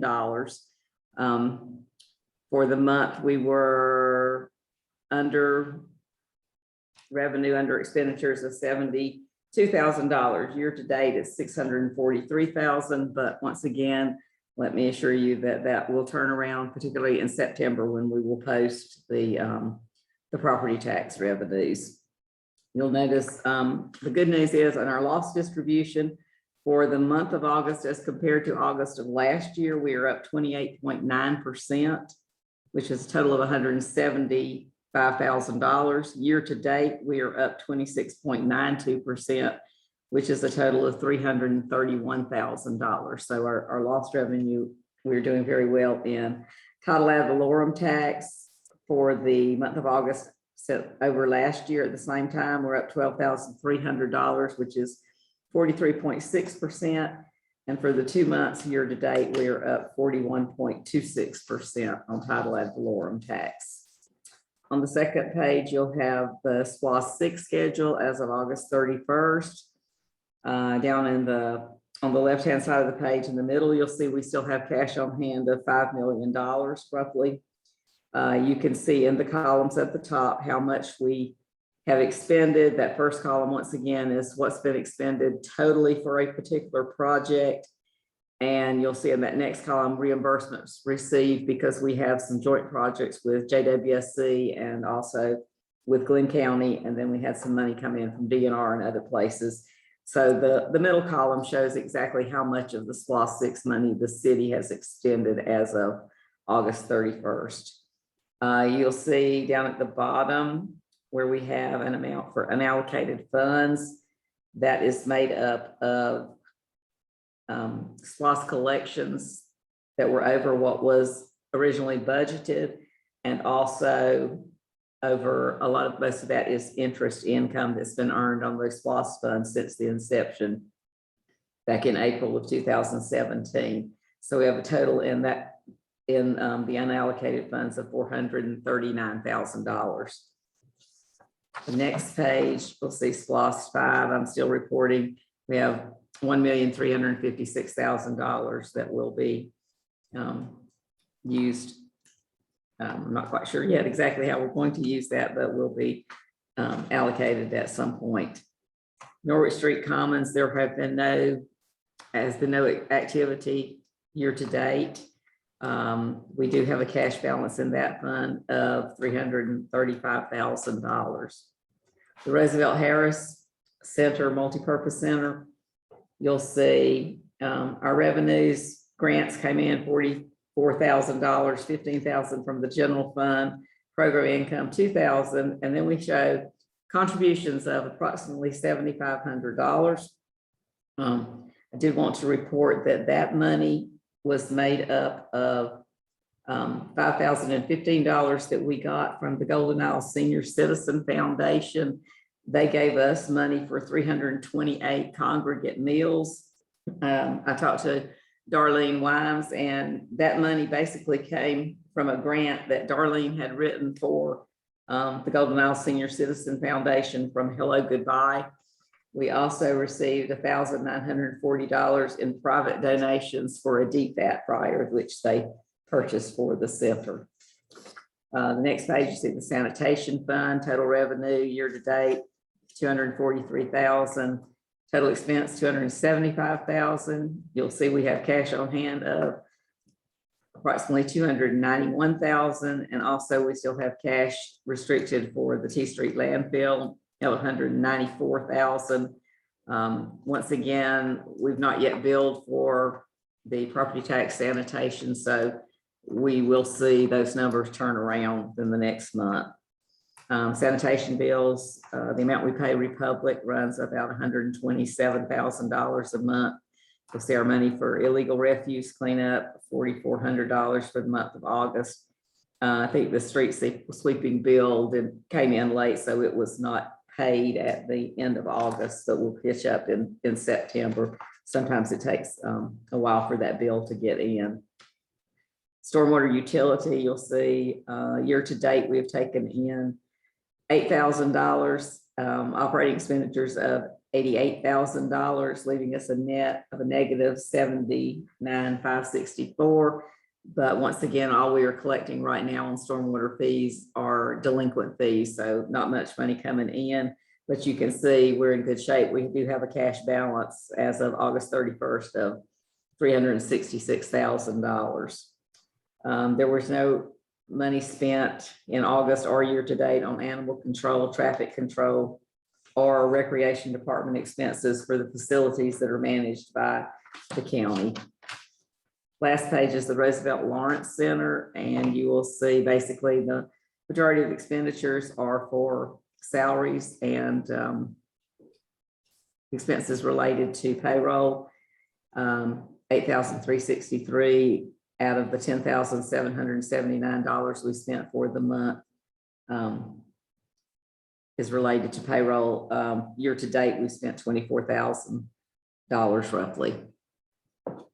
And that's everything. If you have any questions, I'll be glad to entertain those. Thank you, Ms. Mills. Commissioner, you have any questions concerning our financial report as of August 31st? Okay, I just want to say before I get a motion is that I want to thank Ms. Mills for always giving us a detailed description of how our money is functioning and where it's going, and the detail like that's really, really good for all the commissioners to know exactly where our money is going. Also, I want to thank the finance committee too, because they actually the one who actually it filters through them as well, and also our city manager for her diligence and processing our funds and putting it to the things that make our city even greater than what it is. So it's really good to have a finance report that gives us the details so we can see it for ourselves versus trying to figure it out by what's happening on the streets. We really appreciate that. So with that being said, I'll entertain a motion for our finance report, please. Mr. Mayor, I'd like to offer a motion that we approve the finance report as presented. Second. Motion second for the approval of our finance report as of August 31st, 2021. Are there any further questions or comments? Hearing none. All in favor, please say aye. Any opposes? Hearing nothing from the opposing side, I believe that motion carries. The ayes have it. Thank you. Thank you. All right. Item number 6, consider approval of a resolution number 2021-14 designating G Street as an honorary street. Reverend Dr. Judas C. Hope. Ms. McDuffie, our city manager, will be presenting this. Thank you, Mayor. This is a resolution to ask for a designation of G Street as an honorary street for Reverend Dr. Julius C. Hope. Dr. Hope was a prominent member in the Brunswick community. He moved here, I think, in the late 50s, as the information indicated. And he was a very prominent civil rights leader in Brunswick, Macon, and Detroit, Michigan. He basically advocated for equal access to jobs, housing, and equal representation for the African-American community. He moved here and quickly integrated into the community. He became president of the Brunswick NAACP and led many nonviolent protests to effect change in the community. He also advocated for access to public facilities, including local pools, and made sure that local African-American citizens were given proper access. He did letter writing campaigns to local businesses, organizations, and even the city and county commissioners to discuss the needs of the African-American community. He was the first African-American to run for public office in Brunswick, and he later went on to be elected as the president of the Georgia State Conference of the NAACP and the director of religious affairs for the national NAACP. He had a very strong impact on the progression of the African-American community here in Brunswick. And for those reasons, this request has been made. Initially, a request was made to change the name of G Street, but that would have required a 50% approval by the property owners, and that was not obtained. So we are asking for the designation of G Street as an honorary street for Reverend Dr. Julius C. Hope. Thank you, Ms. McDuffie, for explaining that. Also, I would say that this is, even though we're not renaming G Street, making it an honorary, that doesn't stop the next administration from seeking to get all those names to actually make G Street Dr. Julius Caesar Hope Street. But this is to honor Reverend Dr. Julius C. Hope for all the things he's done for our community and getting things, moving us forward. I got to say, in a positive way. There was nothing detrimental in things that he tried to do for our community. I venture to say his standing the ground, standing in the gap has really caused a number of people to rise up, move up, and also to make our community even better than what it was or what it is. So I'm really glad that this is being brought forth.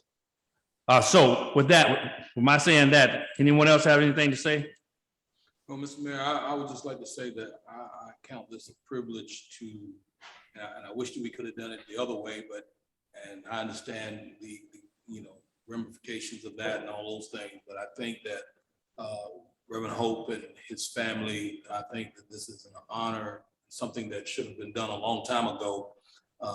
Reverend Hope, of course, along with my grandfather and others who were a part of this community have made some great impacts, not only in the lives of other folks, but in my life. So I certainly count this an honor to be a part of this commission as we move forward with this particular honorary street name. Okay. All right. I would echo that. I think it's always great to understand and appreciate additional knowledge of our history in our community. I was not aware of this up until the first point of application. So I think it's a great thing. I think we need to uphold those that came before us and charted a course that was not easy, but all in the good of the community and the place that we live, and creating the type of community that other people want to come to and are drawn to. So I appreciate all that he has done. Mayor Pro Tem, I agree with the sentiments of everyone already expressed. I expressed these from my place of heartfelt congratulations, because it is at this time that this is a paramount statement to be made to our entirety, our community, to advocate for not just equality, but equitability as well. And so I think this is a bold move to make to honor this great man of God and this great man, advocate of the community. I remember Reverend Hope growing up. I remember my parents talking about him. I remember NAACP meetings. I remember community meetings. I remember my grandmother and so forth before me talking about him. And I remember seeing him preach as a little girl from the congregation. And so to still be able to witness this momentous occasion really does something for me in the little girl that I still am on the inside to the woman I am today. And so I tell everyone, thank you for continuing to head this effort, and now we're there. And so congratulations to his family and to our community as a whole. Great. Yes, go ahead. I just want to say again, I just thought about this, and I should have said this when I was talking. Thank you, Mr. Way and Mr. Griffin, for your tireless work in this effort. We certainly appreciate you, and don't think that your work, goes unseen. So we appreciate the work that you all have done. And yes, definitely. We have two legacies that push this effort. So thank you all. We see you. You may think we don't. You may not think we hear you, but we do. Thank you all. Okay. Commissioner Casey, you have anything to say? Oh, we're not on? I don't think he's on. Okay. All right. Before I ask for Cornell, can you hear me? Yeah, I can hear you now. Go ahead, Okay, sir. good. Yes, I have some things I'd like to say. Okay, go ahead, My sir. memory serves me pretty well with the things that Julius Caesar Hope did. I grew up right down the street from the church, and I know how instrumental he was in bringing about the integration of schools here, and how he worked behind the scenes with folks that served on the Board of Education, and how much respect they had for him and for his leadership. And I certainly think this is a very, very honorable thing to do for him. And I did not know him that well, but I do remember him very well. And I remember the people that he worked with telling me exactly what he did. And what we're doing tonight is very worthy. So thank you very much for the opportunity. Okay. Thank you, commissioners. Before I ask for a vote, I'll be remiss if I didn't ask Mr. Calvin Wait to speak briefly, 2 to 3 minutes, please.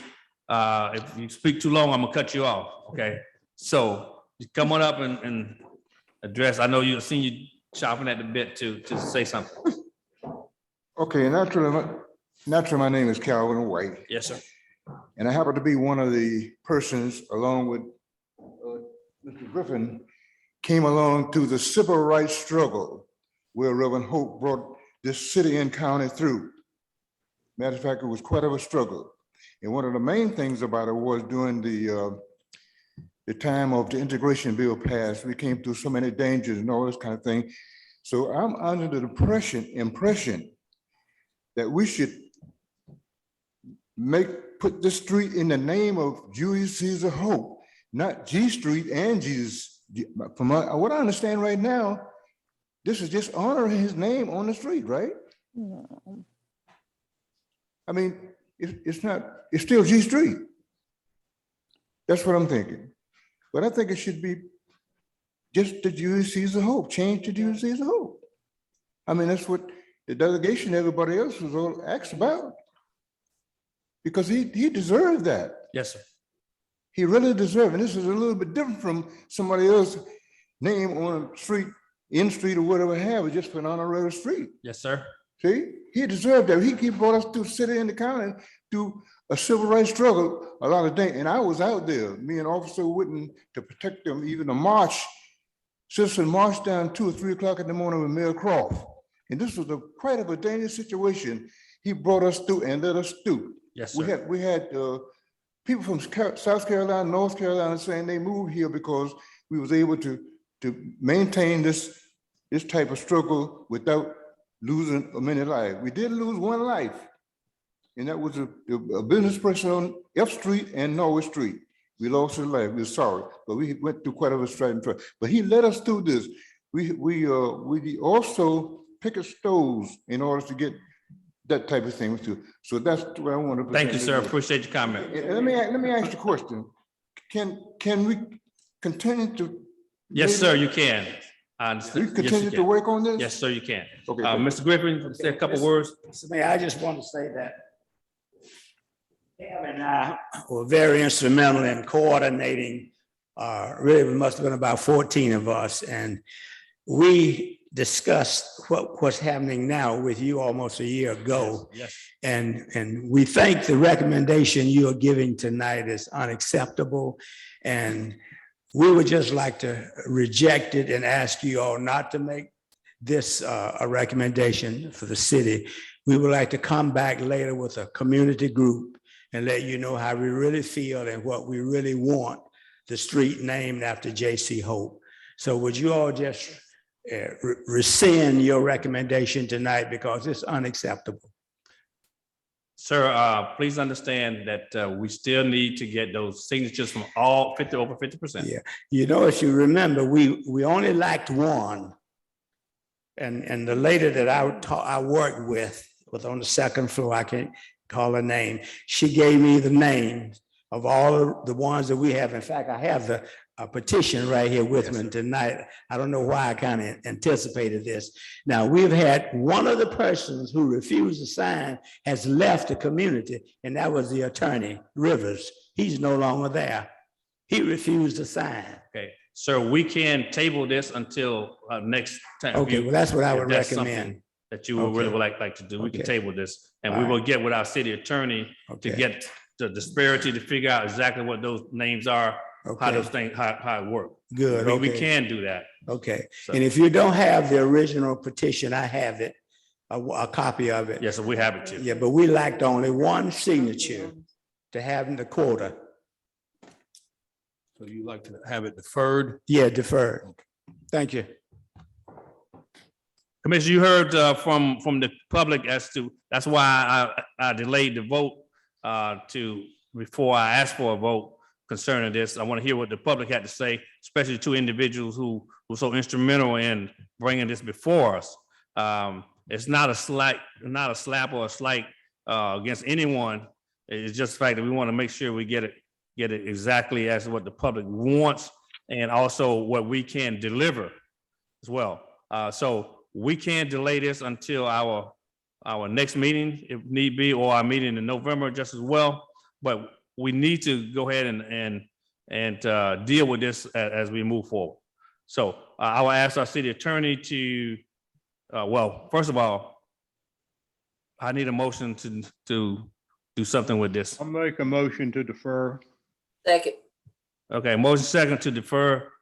Any further? Time certain. Yeah, time certain. Mr. Casey, can you give us a motion? Whatever for time the certain? staff needs to make the determination. I think we've got a problem with the way the ordinance and renaming streets is right now, and to get that straightened out, however much time they need. Okay, I'll tell you what, we'll do it until our first meeting in November. That give us about 30 days to get this, to figure this out. Okay, so we're gonna do that. Hopefully your motion will be till the second meeting in November. So, excuse me, first meeting in November. I got a motion from Commissioner Casey. Do I have a second? Already seconded. What defer to? Already seconded. Okay. Did he defer it till the first meeting in November, or did he just defer? He just put, he said he put. Gonna be to the first meeting in November. I put that there. That's fine. If that's what You we agree need, with that? that's good. The motion is good. All right, so we're gonna defer that to the first meeting in November. Madam Clerk, call that roll, please, for me, please. For deferment. Yes, to defer.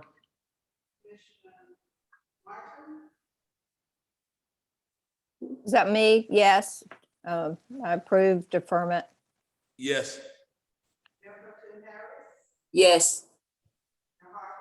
Yes, for deferment. So that motion carries to defer. Okay, we will get with you, Mr. Griffin and Mr. Way, and get this thing straightened out so we can move forward one way or the other, okay? All right, thank you. Thank you, both of you. Appreciate it. Thank you, Madam City Manager, for bringing it for this commission. All right. All right, as we move forward, our next item is consider approval of construction contract with phase 2 of Magnolia Park roadway and utility improvements. Mr. Apperson, our city engineer and public works director, is presenting. Good evening. As you know, we are currently working on phase 1 of the Magnolia Park project. We started the project in probably 2019 with the design. We designed the water, roadway and storm drainage improvements for the entire neighborhood. We put the project out for bids for construction, got those bids back in early 2020, I believe. And at that point, we determined it was outside our budget to complete the entire project. So we broke the project into phases and decided to move forward with phase 1, which is essentially the northern half of the neighborhood. We got that project underway, and we're getting close to completion of that. We should be finished with that project either late this month, early November. In the meantime, we've gone out and found other funding sources, the primary source being a low interest loan from the Georgia Transportation Infrastructure Bank. That's a $1.5 million loan. We would combine that with some SPLOST money and some GDOT LMIG money to go forward with phase 2. So we took our plans for the remaining phases, the southern portion of the neighborhood, which is Woodland Way South, Peachtree, Terra Lane, and Habersham. Put those out to bid.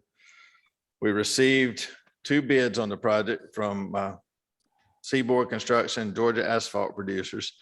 The lowest of those 2 bids, lower of the 2 bids coming from Georgia Asphalt Producers at almost right at $2.8 million. We did compare those unit prices back to the phase 1 contract, and those, it's important to note that the unit prices are pretty consistent with what they bid on phase 1. There's some minor increases in there, as you know, everything in construction has increased over the last couple of years, petroleum products especially. But we don't feel like there's anything out of line. We feel like the prices are very comparable with the first phase. So we're asking to move forward with phase 2 of the project. And I'm going to share my screen here and kind of give you a little financial breakdown of this. I did not include this with our agenda packet, but this is a sheet which we're going to include going forward with our agenda items. Basically, this is a $2.794 million project. The GTIB loan will contribute $1.5 million towards that, leaving a balance of $1.294 million. Of that, $800,000 of that will come from SPLOST money, which is, I believe, excess SPLOST funds collected during SPLOST 6. We'll use $211,000, which were designated to receive in FY23 from LMIG, and that'll leave a remainder of $282,000 to come from other capital funds. Of that $282,000, there is a $250,000 contingency built into the project. So of course, hopefully we won't use that. So that would certainly reduce that $282,000 number of those additional funds required. So that's a little bit of the breakdown of the funding of the project. So going forward, we are requesting to approve a contract with Georgia Asphalt Producers to go forward with phase 2 for $2.794 million. This is set up as a 8-month contract. They're ready to begin immediately. Like I said, we're anticipating finishing up phase 1 later this month, early November. We would roll, it's the same contractor, so we would roll right into phase 2, which would put us on a target date of around July for finishing up the entire project. So our attorney has reviewed this contract, offered some comments. He will review it again after signatures are gained and everything. And then we did present it to Finance Committee as well. They've reviewed this. So. Okay, questions, comments? I want to make a statement, a comment, and for the benefit of the commission, this will complete the Magnolia Park project. I know we had it in 3 phases, and when it came before the Finance Committee, we asked Gerald that he would explain that portion to the commission, that this will actually be the completion of that particular project. This will complete Magnolia Park. 240 calendar days, huh? Yes, sir. Okay. So it's no longer a 3-phase project. That's right. We had it originally set up as phase 2 and 3, but then we just rolled 2 and 3 into this second phase. So there will be no phase 3. So nothing's lost detrimentally from the additional leftover SPLOST, is it SPLOST 5 or SPLOST 6 funding that we're allocating towards this? SPLOST 6, right? 6. Yeah. Yes, ma'am. So did you understand my question? No, ma'am, I didn't. Okay. I was just trying to ascertain if the overage amount that we're applying towards this project is not going to have an adverse effect on anything else that we could have used the money for. I mean, obviously, this is huge because, you know, this and College Park are 2 of our, and some other areas of the city are just hugely impacted by flooding, rising sea level, et cetera, in addition to paving and other issues that we have in those areas. Right. No, ma'am, this won't affect any of the funds we've set aside for College Park. In fact, this 800,000, I believe, was moved over through a resolution a couple of months back. Okay. From the overages. Thank you. Yes, ma'am. Okay, any other questions or comments? I just want to make one comment here. Item 3 of the contract does my heart well when I see that it says the contractor will commence work required and notice to proceed. The project will complete in 240 calendar days.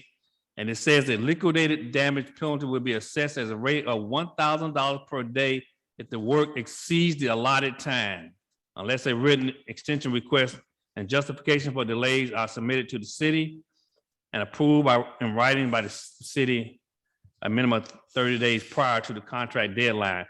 We had a big habit of letting stuff go over, as what happened downtown here years ago with one of our contracts. So, but putting that in there, I commend you, Garo, for that, and city manager and also city attorney for looking at our contract. I also commend Commissioner Kaysen for making sure that our contracts really get a good look-see before we actually put them out. And also Mayor Pro Tem and Commissioner Williams as well, Commissioner Martin. We're doing a great job with that. So when contracts come before, we make sure that it's something that we can live with, and also people just don't just keep going and going and going and going without a penalty. So that's something great. Also want to note that phase 1 was set up as a 12-month contract. And if the contractor can stay on schedule, they'll finish a month to 6 weeks ahead of schedule on that. That's good. Let's keep them on task. That's so good.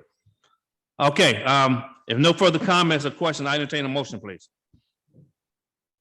Mr. Mayor, I'd like to offer a motion that we approve the contract for the phase 2 of the Magnolia Park project. Second. Motion second for approval of the construction contract for phase 2 of Magnolia Park roadway and utility improvements. Any further questions or comments? Hearing none, all in favor, please say aye. Aye. Opposers have the same right.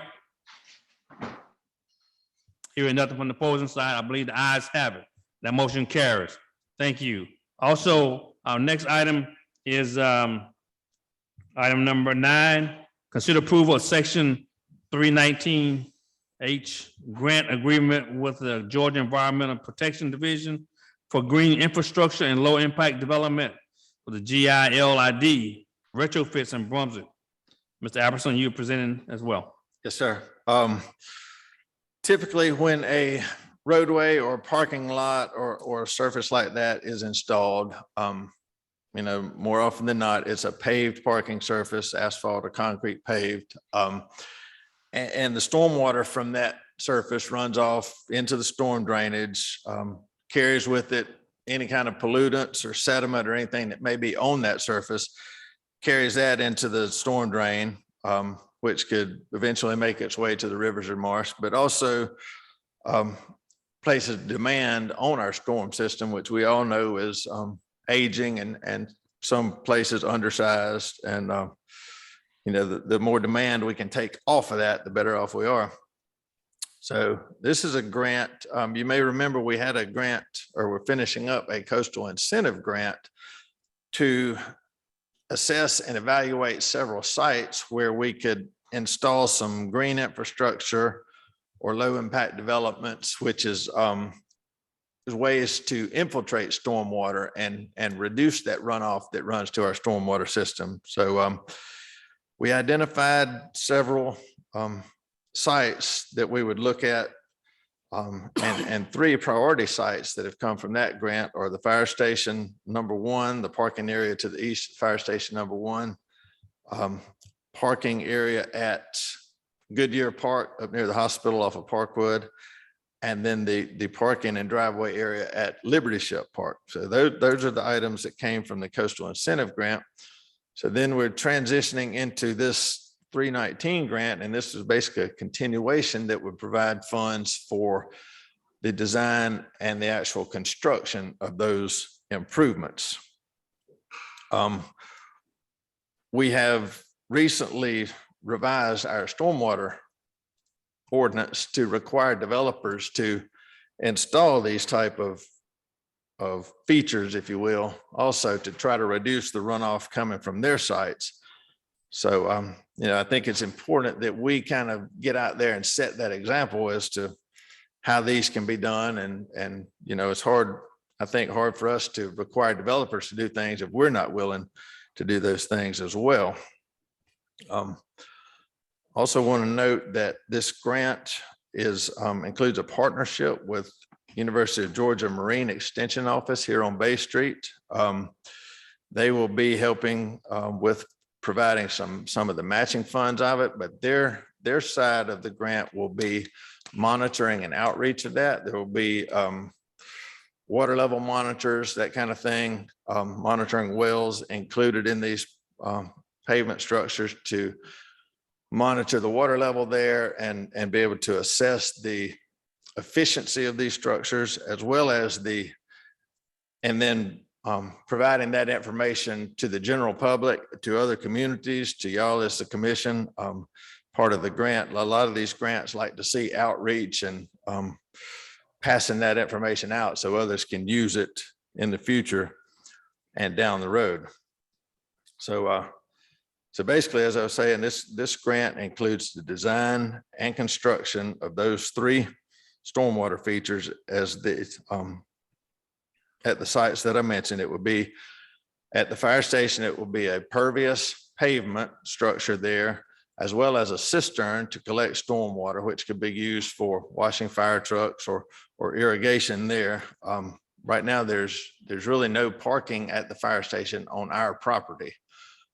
They're parking there, or no developed parking, I should say. They are using that site as parking. It's undeveloped, which is allowing settlement to track on and off of that site. So this would provide a developed, clean parking area for them. Same at Goodyear Park. There's no developed parking there. We've recently added several amenities to Goodyear Park, and we've got a few more planned. So we expect to increase traffic there at Goodyear Park. This would provide a parking surface for those residents and citizens without increased runoff to our storm drainage system. And then at Liberty Ship Park, the storm drainage right now runs off and basically runs directly to the river. This would allow some of that to infiltrate before those pollutants and all make it to the river. So the financial side of this project is here now. This is a total of a $489,000 project. According to the agreement, the EPD, Georgia EPD, would fund 60% of that, which would be $293,000. The local match would be about $195,000. Of that match, I mentioned Georgia Marine Extension. They will provide $52,000 in match. That will leave about $140,000 for us to provide. We plan to provide about $55,000 of that through salaries and in-kind funds, leaving about $89,000 to provide out of pocket.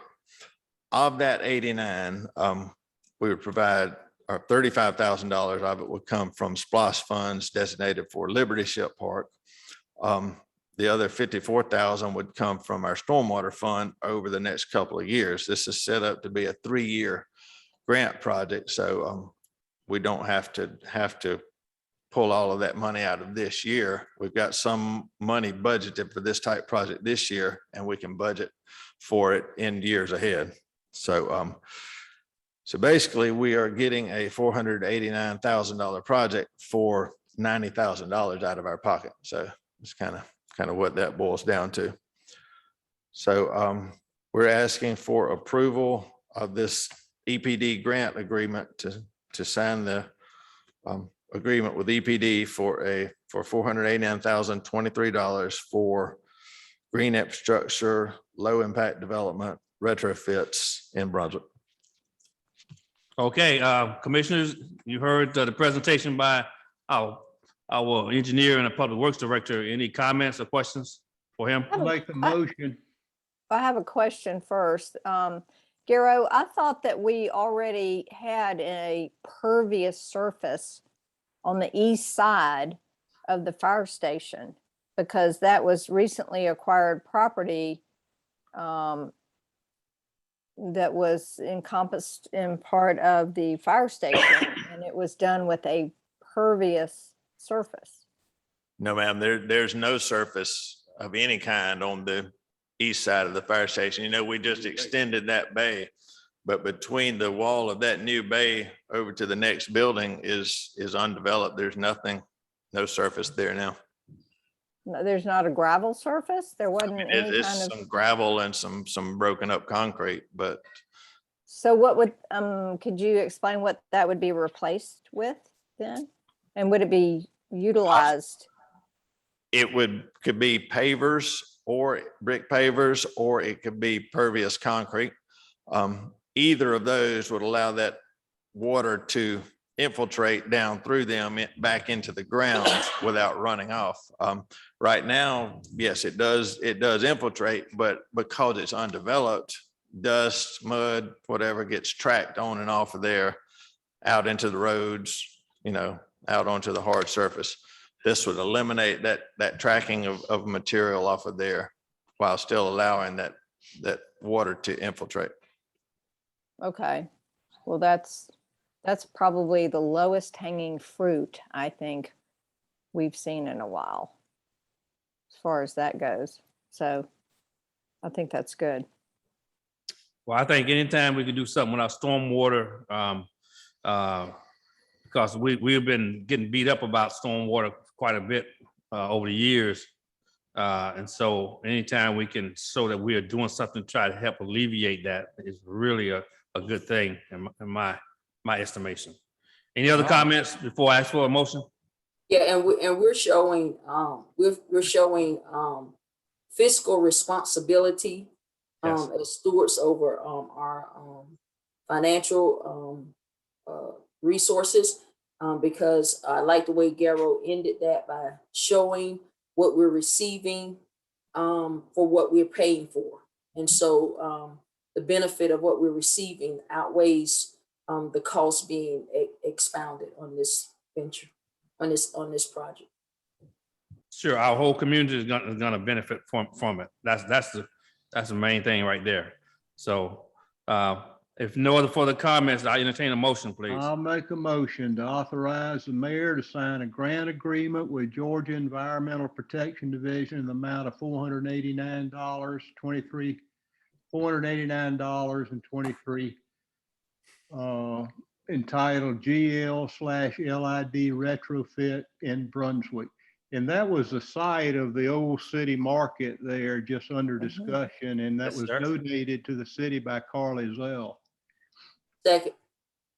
Motion second to for the approval of a grant agreement with Georgia Environmental Protection Division in the amount of $489,023 entitled GI/LID retrofits in Brunswick. Any further questions or comments on that? All in favor, please say aye. Aye. Any opposers? That motion carries. Thank you. All right, I'm moving down to our next item. Item number 10. Consider approval agreement with DRMP Inc. for Phase 1 of design and permitting for the Glen Avenue Link Trail from Overlook Park to State Route 25 Spur East. Mr. Albertson presented. Is that Spur East? That's going to St. Simon's? That's the causeway, yes, sir. Okay. Tourist causeway. Tourist Causeway, okay. Right, as you know, we've recently, a couple of years, completed the trail from Sidney Lanier Bridge all the way up to Overlook Park. It comes up the east side or I'm sorry, the west side of Highway 17 up to it gets to Gloucester, then it hops over to Overlook Park. At that point, it more or less sort of stops as a designated trail. We don't have a connection between there. And then there's a trail that picks up along the Taurus Causeway, a bike and pedestrian trail going to St. Simon's. So this is a project, a potential project that would close that link. It would link from Overlook Park all the way to the causeway. It basically come in on the backside of the Welcome Center in that curve right there. So as we started looking into this project, we went out and applied for a TAP grant, Transportation Alternatives Program from GDOT. And we're awarded that grant. We were awarded $420,000 from them.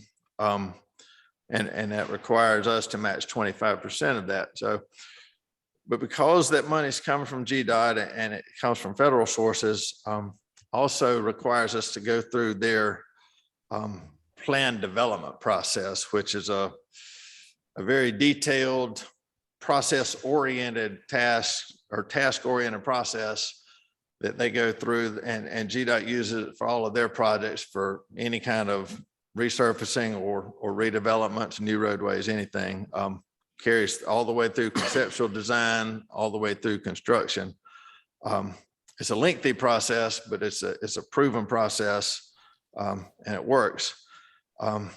Also, obviously, we're looking at setting this thing on the east side of Highway 17 there. So you've got the marsh and the environmental issues, permitting issues to deal with. So between that and the environmental issues and the PDP process, there's a lot of tasks and a lot of milestones that have to be met through here. We went out, put this out to bid according to the GDOT procurement guidelines. We had 10 firms respond to our request for qualifications. We shortlisted that to 3. Those 3 made a second submittal, and we've chosen DRMP out of those 3. DRMP is a large civil design firm. They're based out of Florida, but they've done a lot of these trails, a lot of familiarity, a lot of experience with these marsh and waterfront type trails. So we feel comfortable that they're well suited to do the job. Went through the contract negotiations with them, and basically it has come back with a total design cost of, I believe it's $1.15 million. But that is broken down into 4 phases, which you can see as you kind of go through their proposal here. Phase 1 is concept development, database preparation, which is survey work, and environmental documentation. Phase 2 is preliminary plans and right-of-way plans. Phase 3 is final plans, and then phase 4 will be construction services. So what we're looking at right now is starting with phase 1, which is a total cost of, I believe, $395,000, $395,736. As I mentioned, we've got $420,000 worth from the TAP grant. We're required to match 105 of that, which will come from SPLOST funds designated for Highway 17 infrastructure.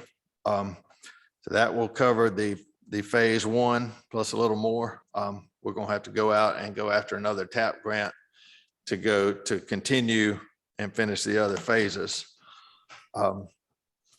But we're asking now for approval of phase 1, which is a concept survey and environmental documents to move forward in the amount of $395,735.86 with DRMP. All right, you heard the presentation by Mr. Garrow Everson. Any questions? So Garrow, this helps us make that link as we've, as part of the whole master plan of the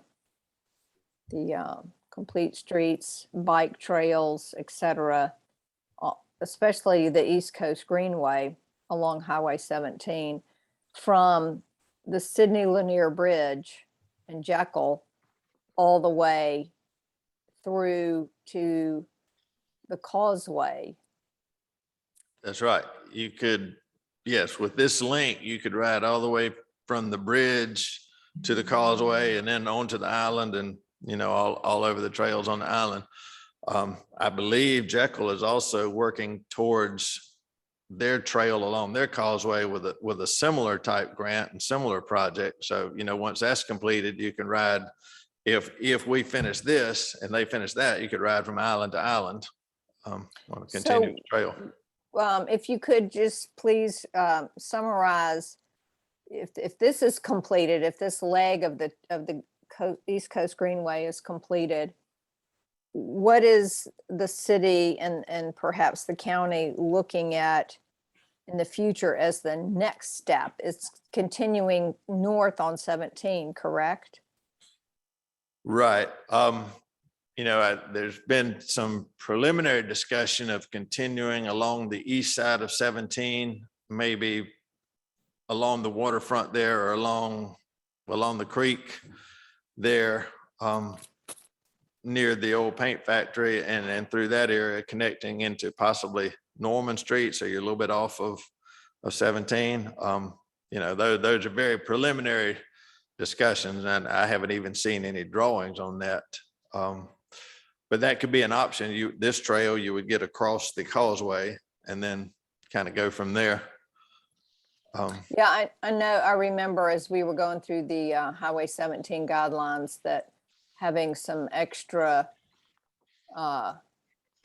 footage along the waterfront was part of a larger vision, which I think was well placed, especially now, as you know, a walkway, a trail, something that offered a nicer amenity for residents, cyclists, walkers, you name it, along that waterfront area as they head up. And like you say, it gets them off of the, you know, major thoroughfare of Highway 17 into a quieter environment that's more conducive to cycling and walking, and offers hopefully some additional amenities for folks along that as businesses and entrepreneurs take hold of what's available.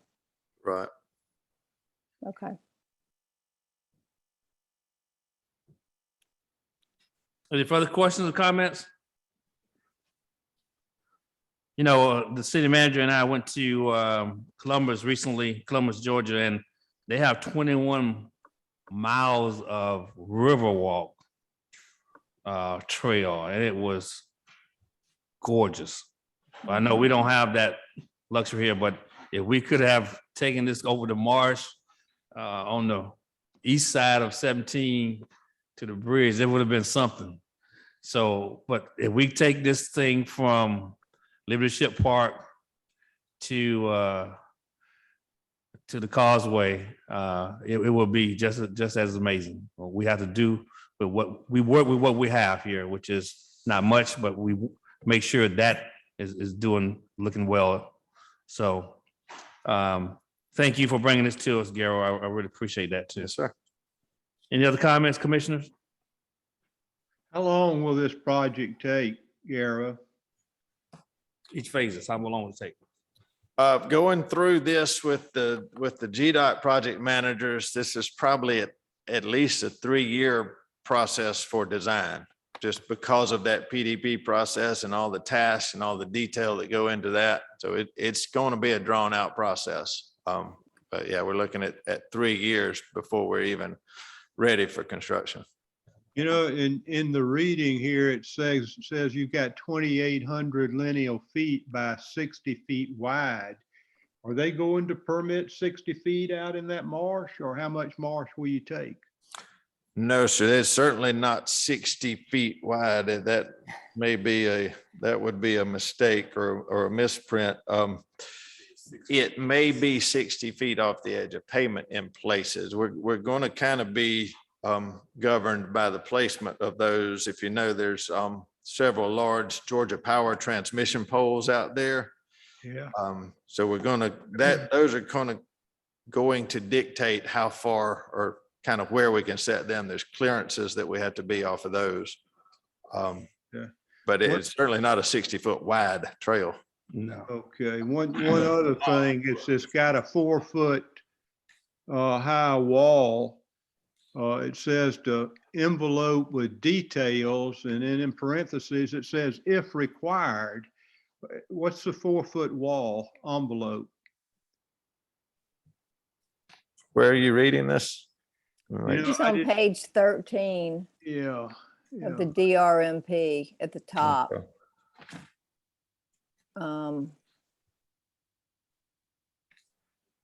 Because that got me to thinking a lot about what the mayor's talking about with what Columbus was allowed to do. We should be able to wall ourselves some which away from that tidal surge coming in from the east there. Would this be a time to consider something like that?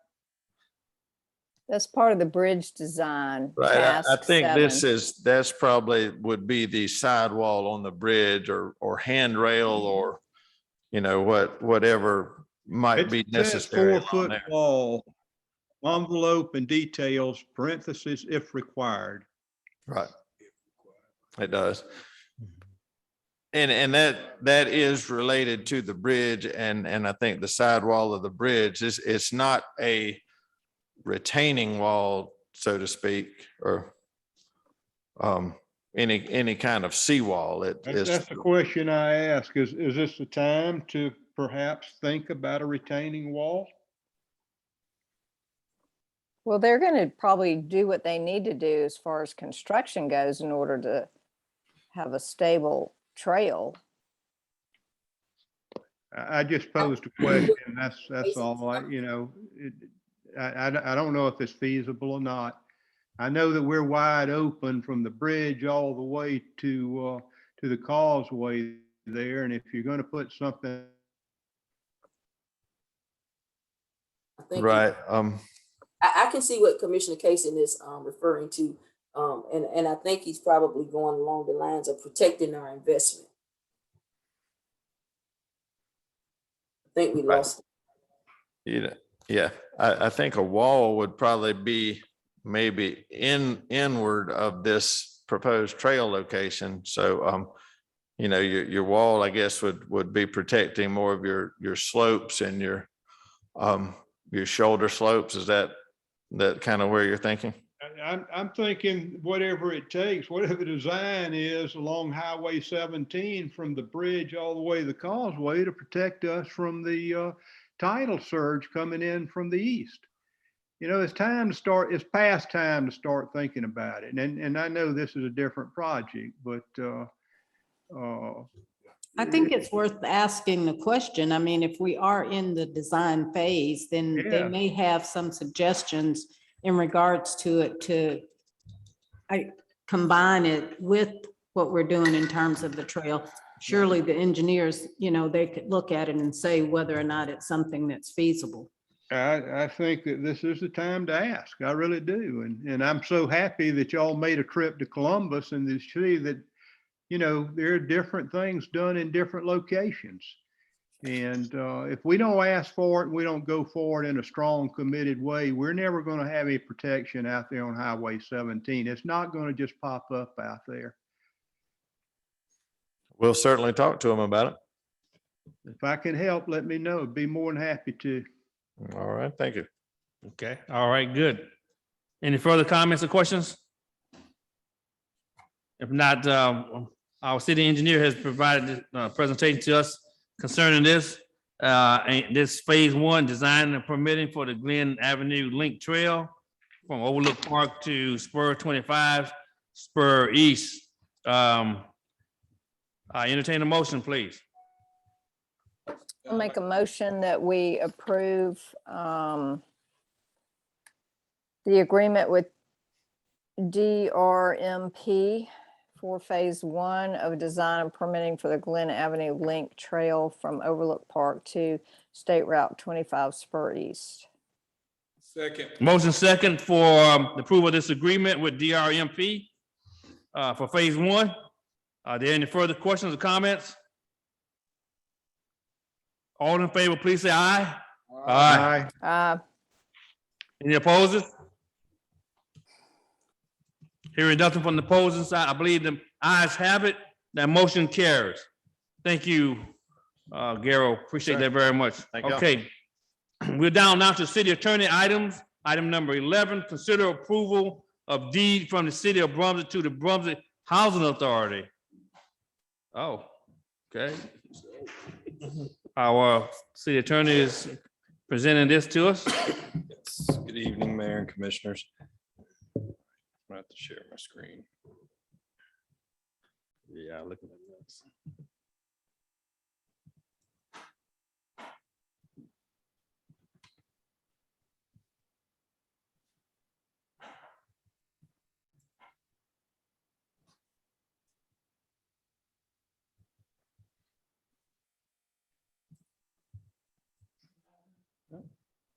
There she is. What you have before you tonight, this is a deed. GIS was recently going through records that the county GIS department and contacted myself and I think I roped John into the fray as well.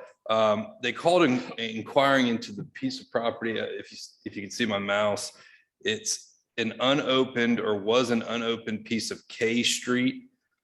K Street, as originally designed, was going to cut through what is now Whispering Oaks apartment. Whispering Oaks is owned by this Brunswick Housing Authority.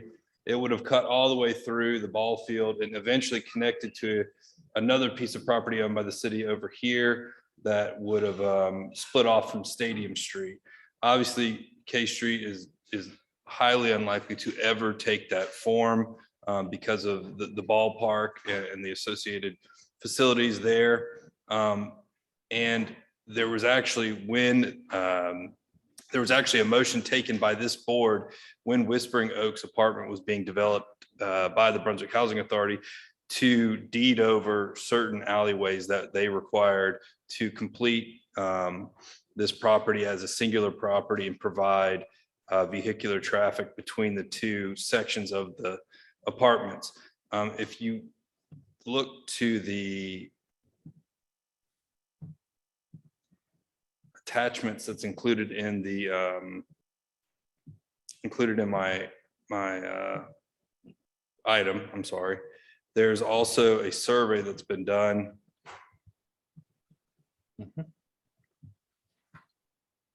Showing this portion of K Street. So if you see Goodyear on the right side and then where K Street would have elbowed down to Nile Street, in between there, it does appear there's a driveway there that is connecting the two apartment complexes.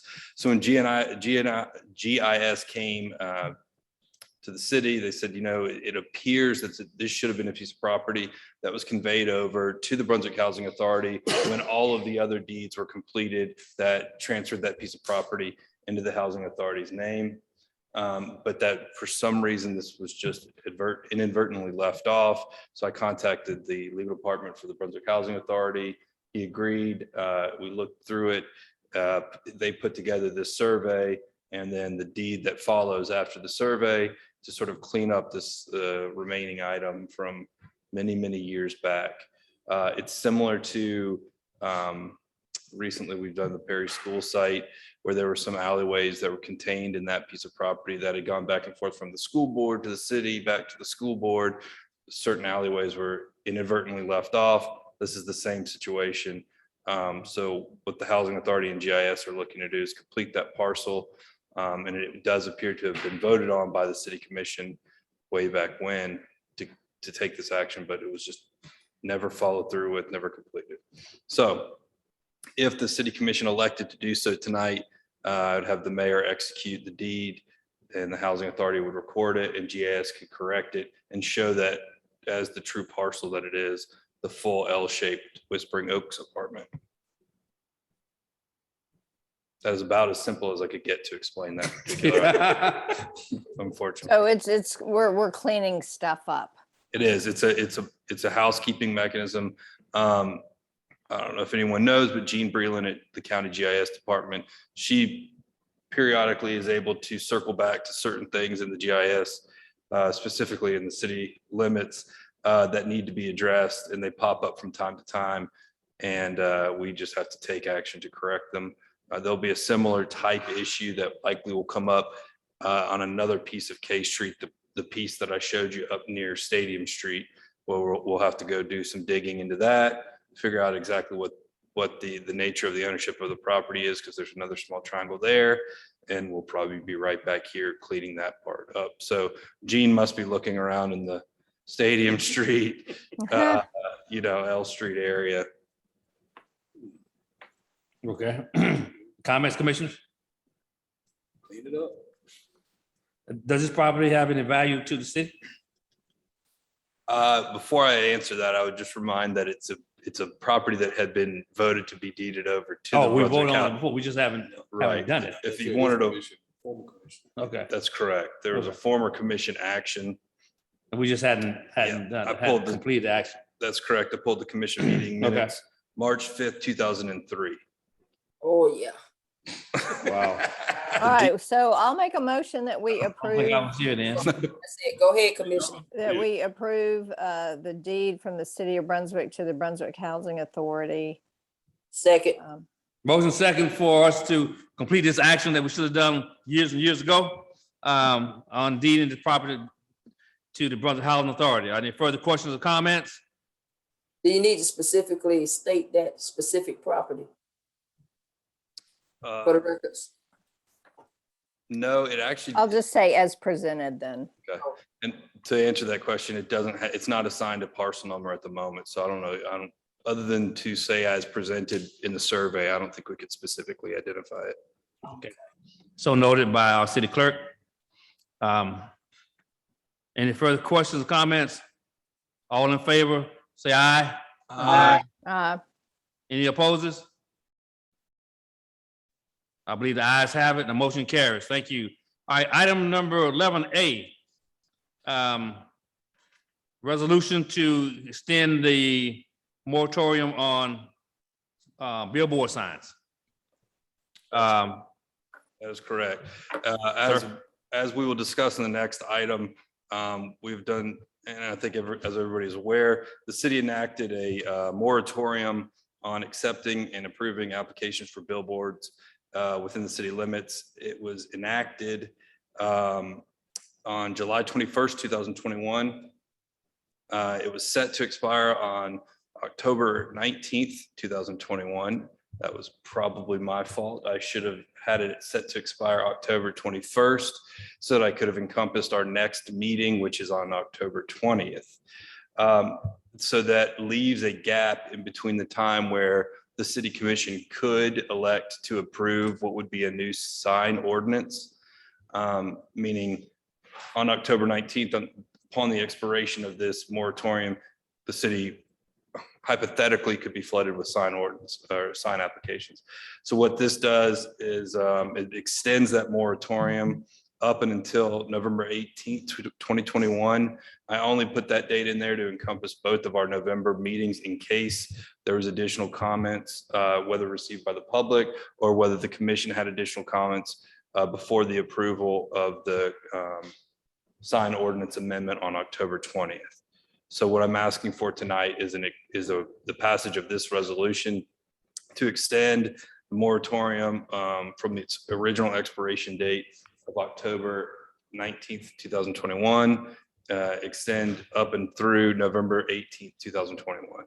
And it contains the same language that if we are able to approve a new sign ordinance, the moratorium would terminate. Okay, we got that. We're trying to extend our moratorium from October 19th to November 18th. So we can continue on and get a good sign ordinance together before that time. And if we get one before the time, it would expire anyhow because of we have a new sign ordinance.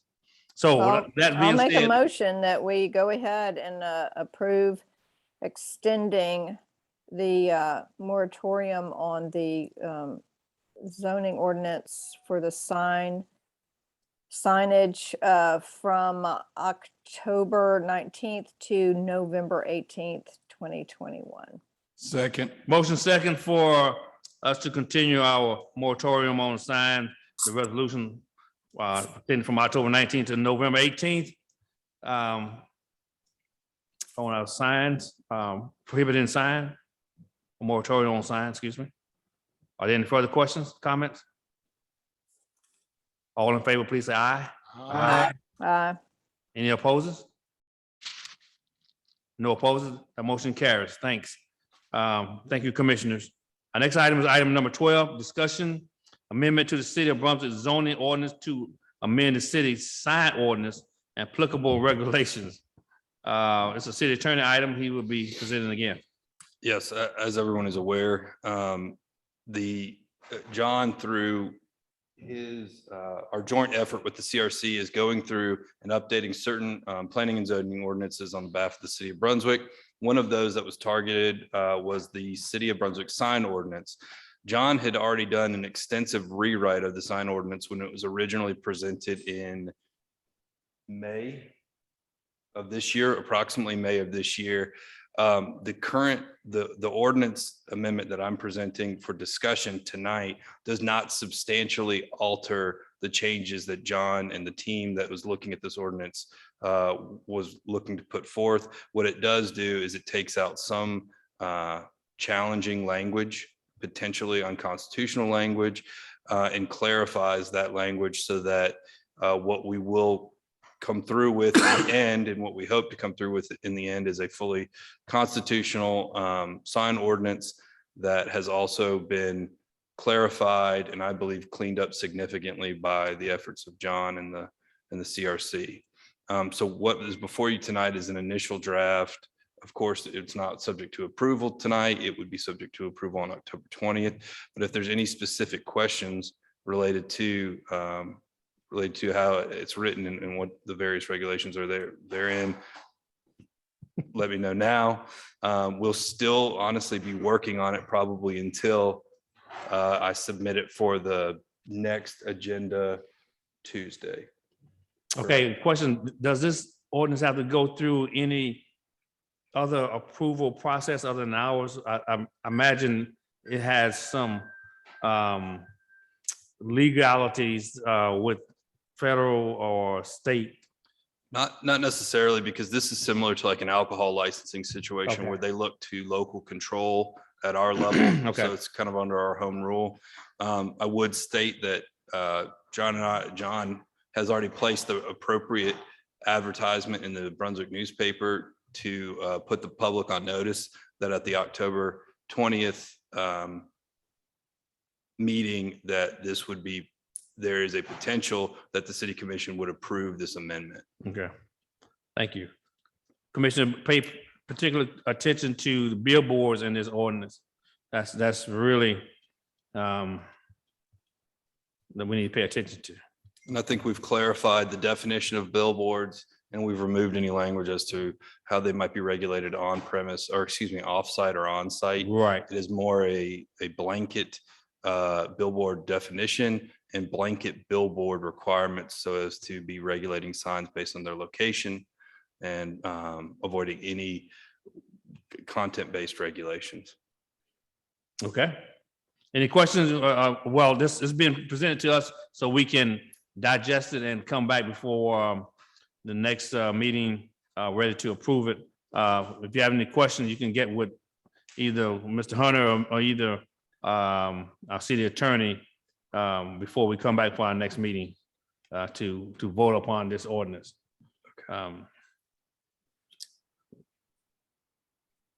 Anything else you want to add, city attorney? No. Okay. All right, we're gonna move right along. On our next item is discussion item 2, revisions to the City of Brunswick Mary Ross Dock ordinance and regulations. So, All right. sir. included these because this has been a discussion that we've been, an ongoing discussion related to a particular vessel that had been docked at Mary Ross for an extended period of time, for an uninvited vessel, I should say. The revised regulations that I submitted for this agenda was a set of regulations that had been worked on in the past, prior, actually right before I came in as an assistant city attorney here. The former city attorney had put some substantial work into them already. I am going to share my screen just to show some of the red line regulations that we have been working on.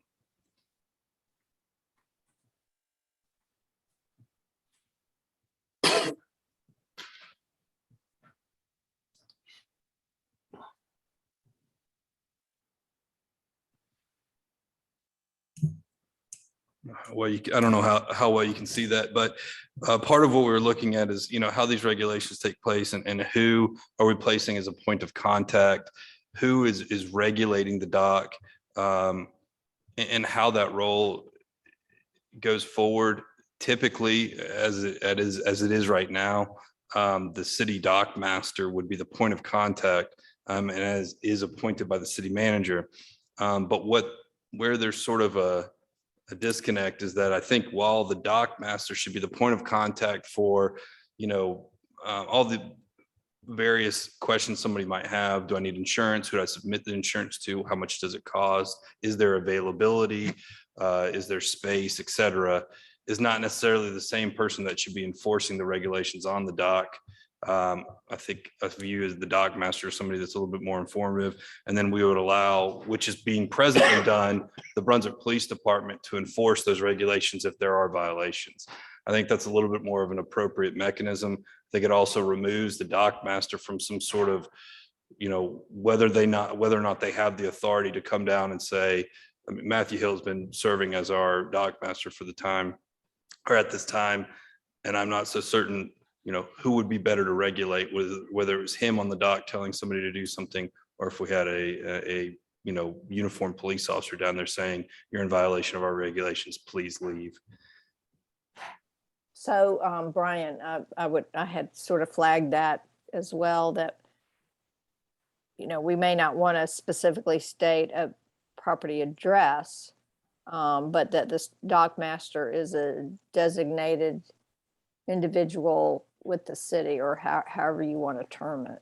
Right. I think that's something we might need to flesh out a little bit more, and we'll continue to kind of work on that. Because at the moment it was 503 Mansfield Street, which I think maybe at the time that these were written, I think maybe the deputy marshal had an office there. He did. And that might be why that's sort of the placeholder.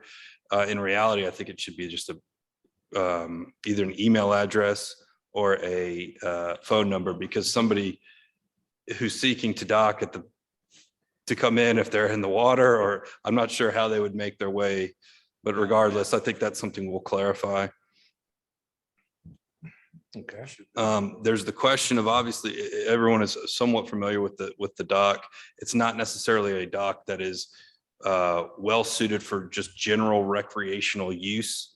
It's not necessarily suited even for a smaller vessel to come down, even if they wanted to come down and try to tie on for a First Friday or a Rhythm on the River. While that would be, ideally a great thing to do, it's not a dock that falls and rises with the tides. It is a set concrete dock, and the only means of ingress and egress up and down, if you were a smaller vessel, would be to climb up and down a rather rusty ladder that's covered in barnacles. So in talking to Matthew about whether or not we wanted to do allow for shorter dockage, I think the way that dock is is better situated is to allow for long-term. What we are currently offering is either monthly or yearly, and base the permits on that, as opposed to daily, hourly, or maybe even weekly.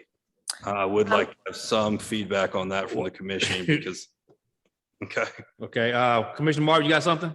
Yeah, I'm going to always go back to our public sessions where we had a huge amount of public input, and public access to the waterfront was one at the top of the list. So I think ultimately, the long-term goal is to have public access, to have some dock improvements that allowed a floating dock.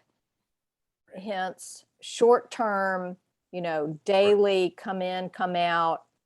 So some daily dockage with just some sort of a nominal fee.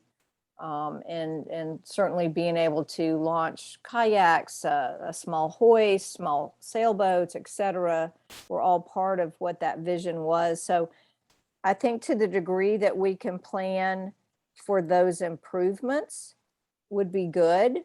But I don't know that we necessarily have to do that early on. Hopefully, we're going to pick back up with all of the improvements and funding that we can towards Mary Ross Park. And I would agree. I think that would obviously be the ideal situation, but as presently situated, that dock does not present a very, I don't want to say it's certainly not unsafe or hazardous, but to a smaller vessel, it might be. To the ones that are, currently tying up, the O-Search, the cruise ships, the Peacemaker, it's built perfectly for those types of boats at the moment. But subject to additional, improvements down there, I think the regulations would need to lean more towards a longer term berth. I would agree. I Thank agree you. with that wholeheartedly. Okay, we'll make those. I'll make. I think so too. As you do the ordinance of is to say as can be amended, because we plan on something more for Mary Ross Park than what it is now, as Julie said. But right now is what we have, and right now is what we're dealing with right now. However, it can't be amended in the future. Because we have plans for Mary Ross Park. There's a master The plan. dock area. Yeah. Okay, any other questions or comment or discussion on this matter? Well, I have one. Well, I have a couple actually. Under item 8, well, there's no page numbers. So 8, D. Yes. It says submit proof of Coast Guard or Coast Guard Safety Auxiliary Inspection Certificate that is dated within previous 6, but then it says 12 in parentheses. It was 6 all around. Okay. Matthew actually made the change to 12 on the basis that I believe that is an annual inspection. So it might be difficult for if a vessel was to come in and had its annual inspection outside of the 6-month period. If they're still in compliance, they would have a annual yearly inspection. Okay, and it's 12. So he was intending to change it to 12 and the Okay. previous 12, it should have said previous.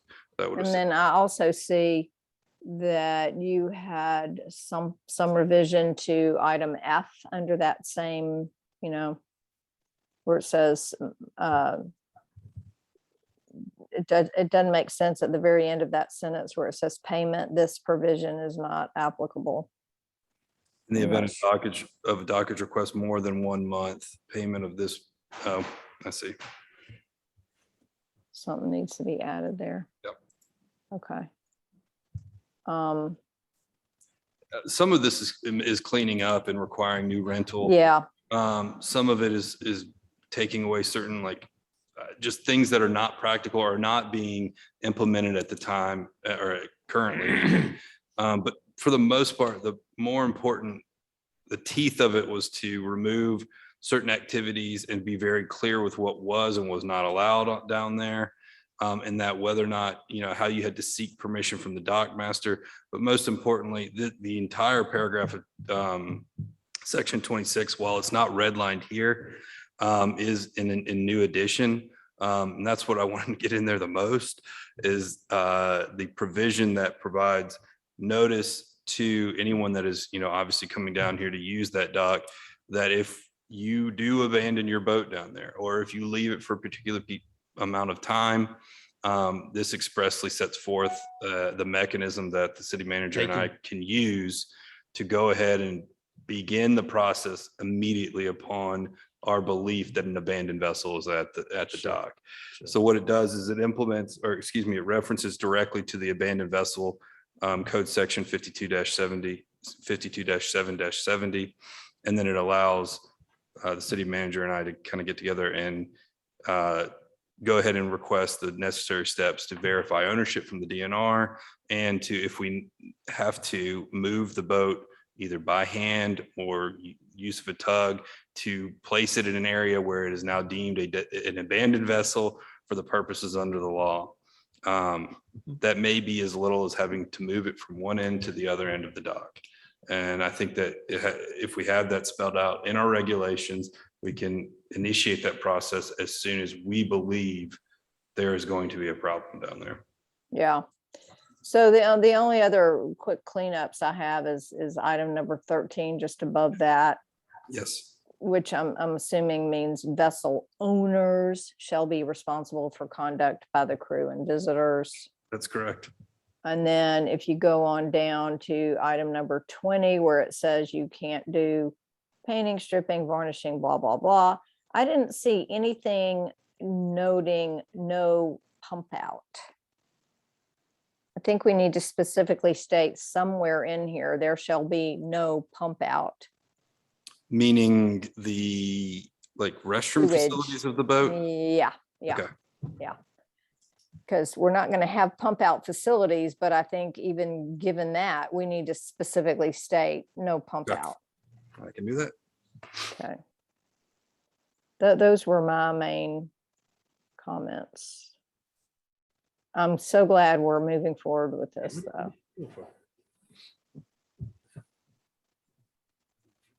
Where they gonna get fuel from, but they can't get fuel there. They can just go up to Taurus. Yeah. Okay. They We can pump just- out and get fuel at Taurus. I But that know was that, my question with, that Commissioner Martin said about the, I wouldn't call it a pump out, but, Well, that's a boating term. I mean, whatever the terminology is, didn't- please use it. the way I look at this is even with some of the, the repairs and language about repairs, the fuel, and the whole point of this is that we've had three really, thank goodness the third one did not result in some sort of environmental impact, but we have already had two that have negatively impacted the environment at that dock. We have Coast Fest in that park that is a celebration of, our natural resources and our local ecosystem. So I certainly I wouldn't want to have someone pumping whatever out of the boat or into the boat while there's, something going on in the park. So Well, you want them to pump the water out of the boat, so yes, we do. be sure your nomenclature is proper. That's correct. I wouldn't want to prohibit that. That is very true. But that's, sort of the viewpoint we took here, and that also if there is the potential future of recreational facilities off of the dock that would allow for, more direct access to the water, I think it'd be best to have it as clean as humanly possible down there. Okay. Thank you, Brian. Any other comments on this discussion? Brian, I'm going to ask this question only because I don't understand the boating world necessarily, but when a boater has insurance on their boat, what period of time does that insurance last? In other words, are they obligated to 6 months, 3 months? Because I know that's a constantly shifting thing. And so if we're asking for verification of insurance, how often do we need to check that? Think of it as, now on the larger vessels, I believe it to be the same, but on smaller vessels, you would think of it as your car insurance. You have to renew your boat insurance every single year. You can do shorter terms, the same as you do a car, but you would have to continue to pay your premium, 3, 6, 9, and 12 months. With the larger vessels, from my understanding, the larger vessels are also federally registered vessels. I think depending on whether or not they leave or in and out of international waters, there's some language in there where they are bound to have yearly insurance terms.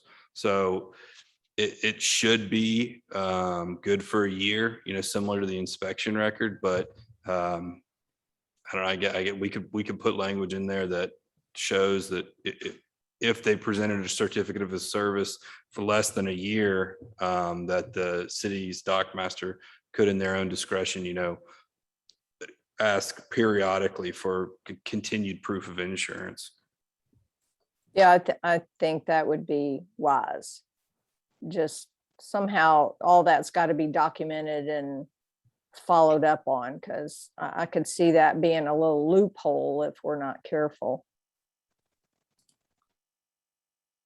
Okay. Okay, anything else you'd like to provide us, Mr. Corey? No, On sir. this topic? No, Any sir. other questions or comments for Mr. Corey, our city attorney, on this topic? Okay, not, thank you, sir. Appreciate your presentation.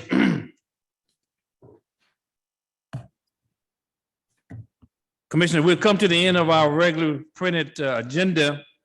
Is there any need for executive session?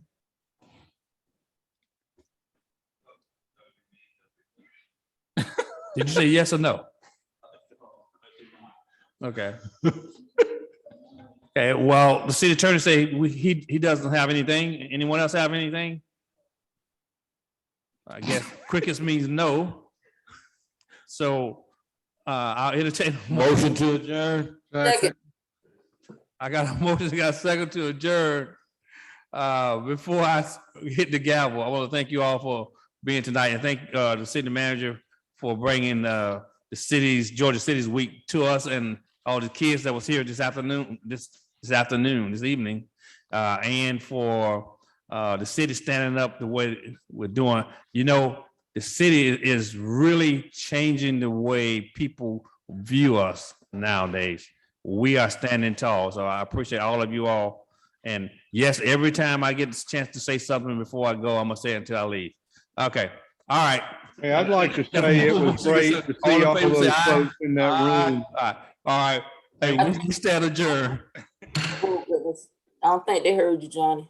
You all It was have a good to good see night. everybody. Thank you all. Thank you. Have a good night. Good night. Good night.